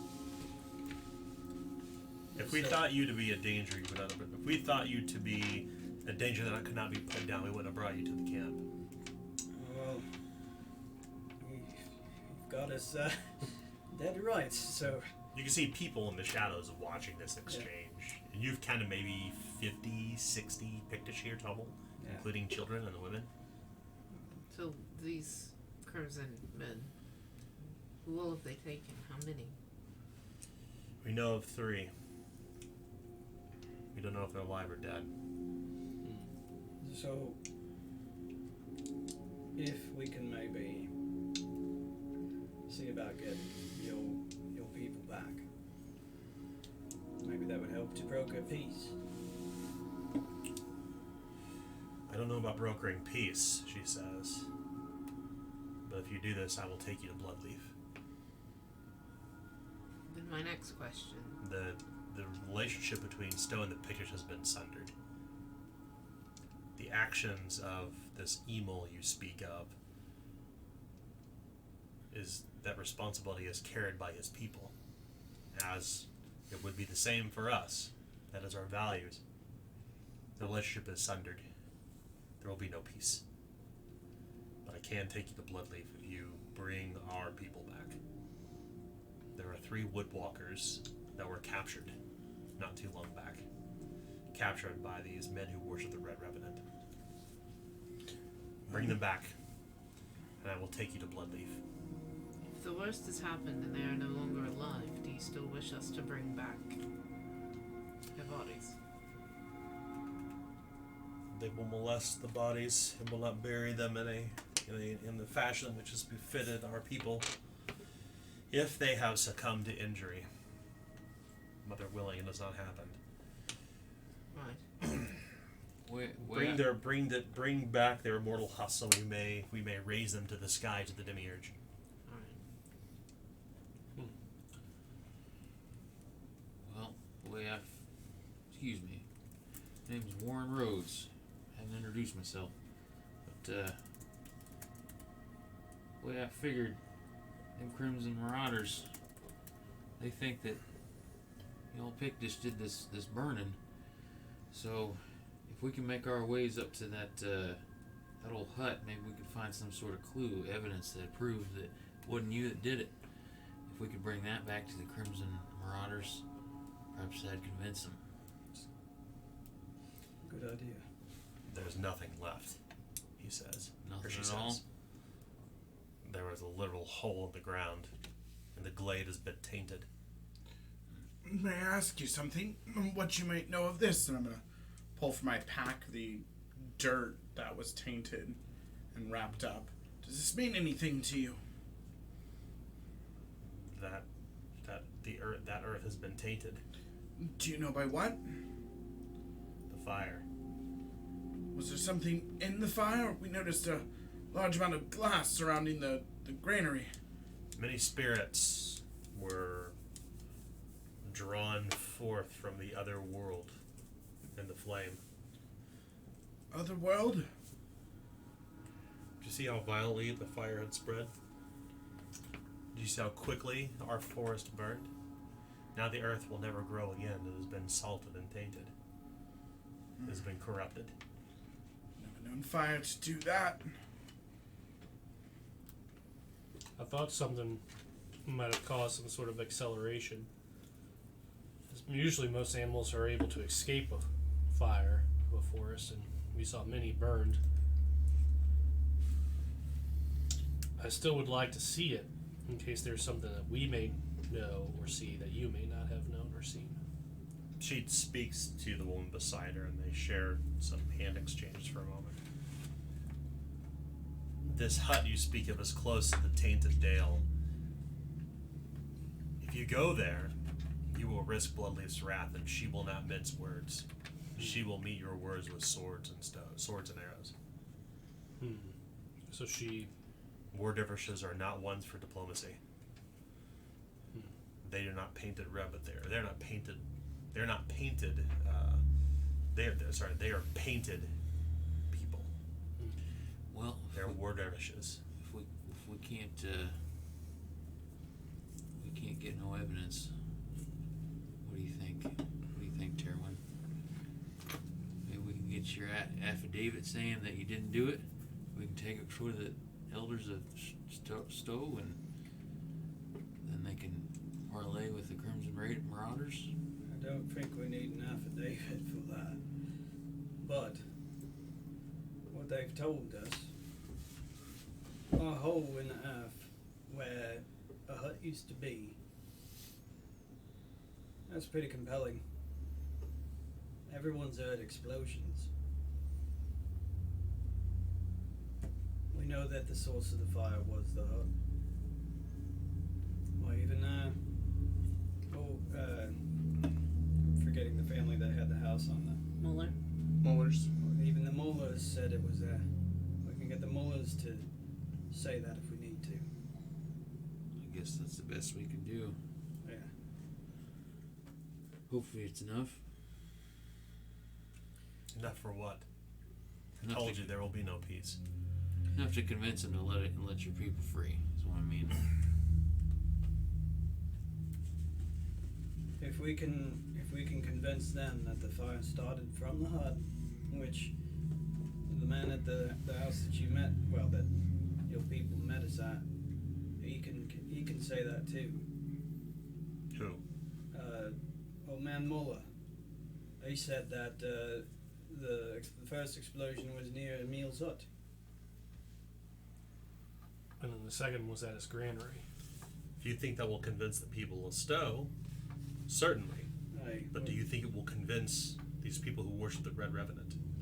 We're trying to get Stowe's hearts and minds behind it first, and then maybe people of Stowe can help us talk to the Crimson.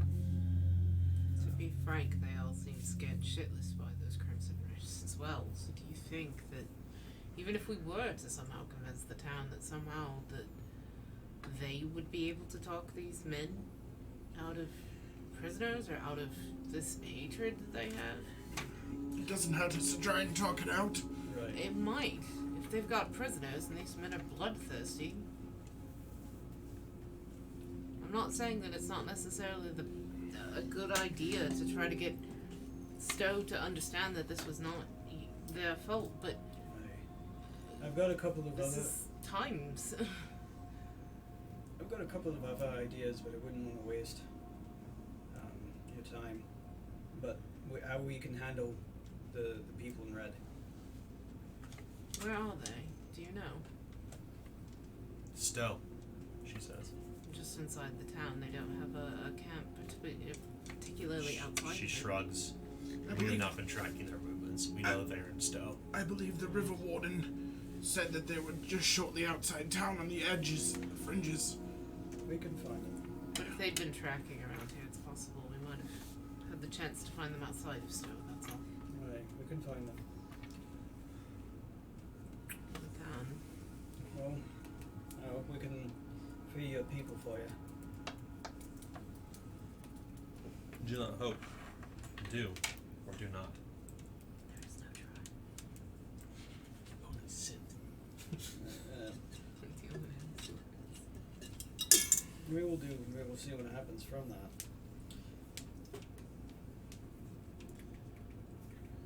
I appreciate you taking us in.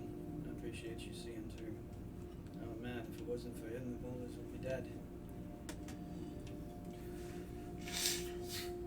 She nods. Many lives have been lost already. Let's not spill any more blood. But the Pictish, my kith has suffered great losses and our forest has been destroyed.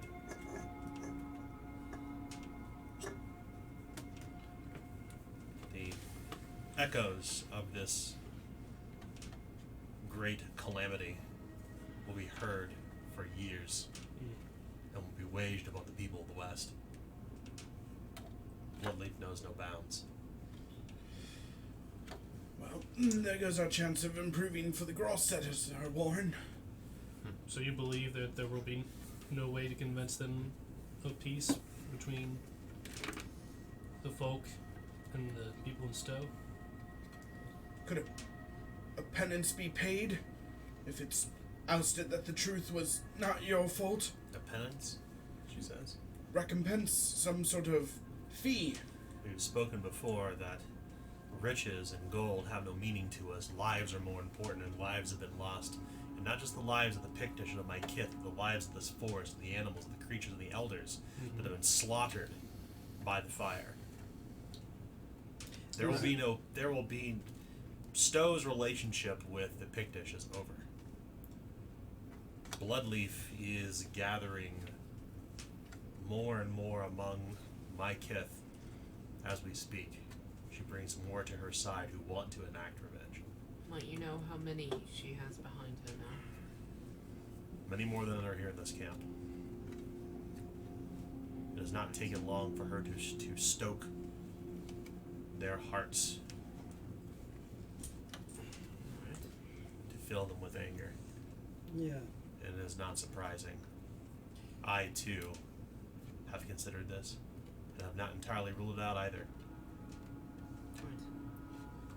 As a leader, you are bound to do what you believe is best for your people. I can understand that. Well, I think we have nothing more to be gained here. I appreciate the information Not about and the the current. assistance. Not about the current subject now. No. It is night, and do you think that we could remain here for the night? No. I'll have Ohachi take you back to this farmer's house. The Hachi and his collective will be nearby, so when you return, or she says, sorry, let me correct that. Return to the farmhouse in 3 days. You have 3 days to see this done. We will do our best. If it is not, then we will simply assume that you have failed.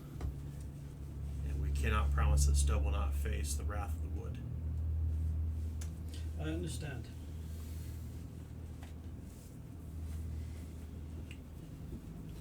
Well, We will take your leave. Mahachi speaks with Dawn Daughter for a moment, and they speak with their hands, and their eyes widen as they kind of begin talking once again, and they're still in their language. And Ohachi will nod and say, "Grim business. Indeed.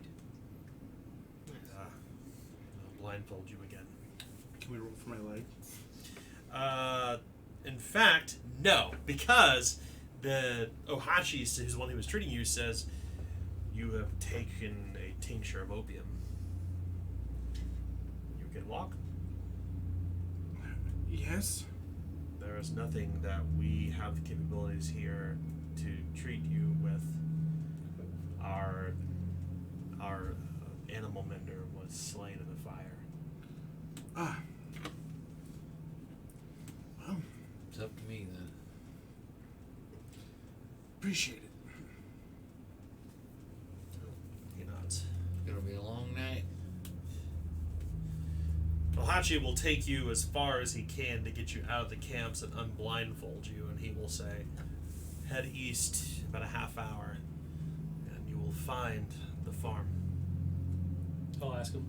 This is the way? This is the way. It's dark, it's night, and you're kind of the Pictish kind of bleed away into the remnants of the wood from where you came. Get a you're- torch. As you were, yeah. Can we get our absolutely. stuff back in the... Yeah. Well, you're not at the farmstead yet as of now. Whatever you have carry with you is not a weapon. You have. Oh, okay. I didn't know. I thought they brought the weapons with them. I'm sorry, that's correct. Yes, they turn everything else over to you. Okay. Yes. Okay, yeah. If they're letting us go, I was like... It's not far from here, just I don't over wanna that waste hill. my torches. Right. You realize you're back in the ravaged forest. It's all ash on the ground, and there are the leafless trees and splinters of wood striking toward the nighttime sky. Snow is falling, but it seems to be intermingled with the ash. It seems to linger in the air. Back to Stowe. Oh, It yeah, could that's- board the boat and have that cleaner conditions. Let's do that. I would prefer. Okay. For that. And I would have time to take my time too. You would. And remember, it is Smarter. 1 hour to perform surgery, and that would be 3 hours to perform surgery. So it was gonna be a long You night. need a bandage, opium, and surgical tools. Alright. Got it all. Okay, on the boat. You are in relatively clean conditions. and you're going to take your time. So it would be an easy heal test. Well, sure. Heal. Now you take your time on a leg injury. Yeah, yeah, I certainly do. All right, it's going to be an 84% chance to succeed. Okay. 99. I rolled a 95, so I'll Reroll. I got this fortune point. Oh no. Let's see. Do you get to keep your leg? It's a 70. Okay. The good thing is Nice. that you will now begin recuperation, but until you're fully recuperated, you cannot move. Recuperation for your injury will take Oh god. 3d10 plus 3 days. 7, 8, 9, 10, 11, 12, 15 days before you could walk again on your own. That's less than your injury with Koenig on a serious injury. Can we get By 2 days. I think this is a good point to stop for the Yeah. night. We will resume next week with Queen of Embers, a perilous end. Yeah. Fortunately, nobody lost their leg or had to spend a fate point. Do we want to roll corruption? We will in just a few moments off camera. We'll see you all next week. Thank you for joining. Actually, we'll roll corruption right now. Why not? We should probably do it on camera. D10. Yeah, you did. We have for corruption around the table. 7. 0. 2. I got 0. You need to roll 1, Dan. I got 1. Roll 1. Corruption roll for tonight If it's 8, I'm on the is. left. Let's bring it down to the mini cam. Here we go, right? What's it going to be tonight? A 2. Oh, dang it. Wait, okay, I had a 2. Does that mean I'm Me? corrupt? Yes, you are. Yeah. It's a chaos rank. I got fate points. Yay! What? Reset your tracks. Wow, that's good. How many fate points do you have now? 4. I'll give it time. All right, we will see you all next week in Queen of Embers. Thank you all for tuning in. Thank you for your patronage. Bye-bye. We'll have more show next Bye. week. Right. Poor Eugene. It was rough. Roughly. Fate points. Gonna get him a donkey.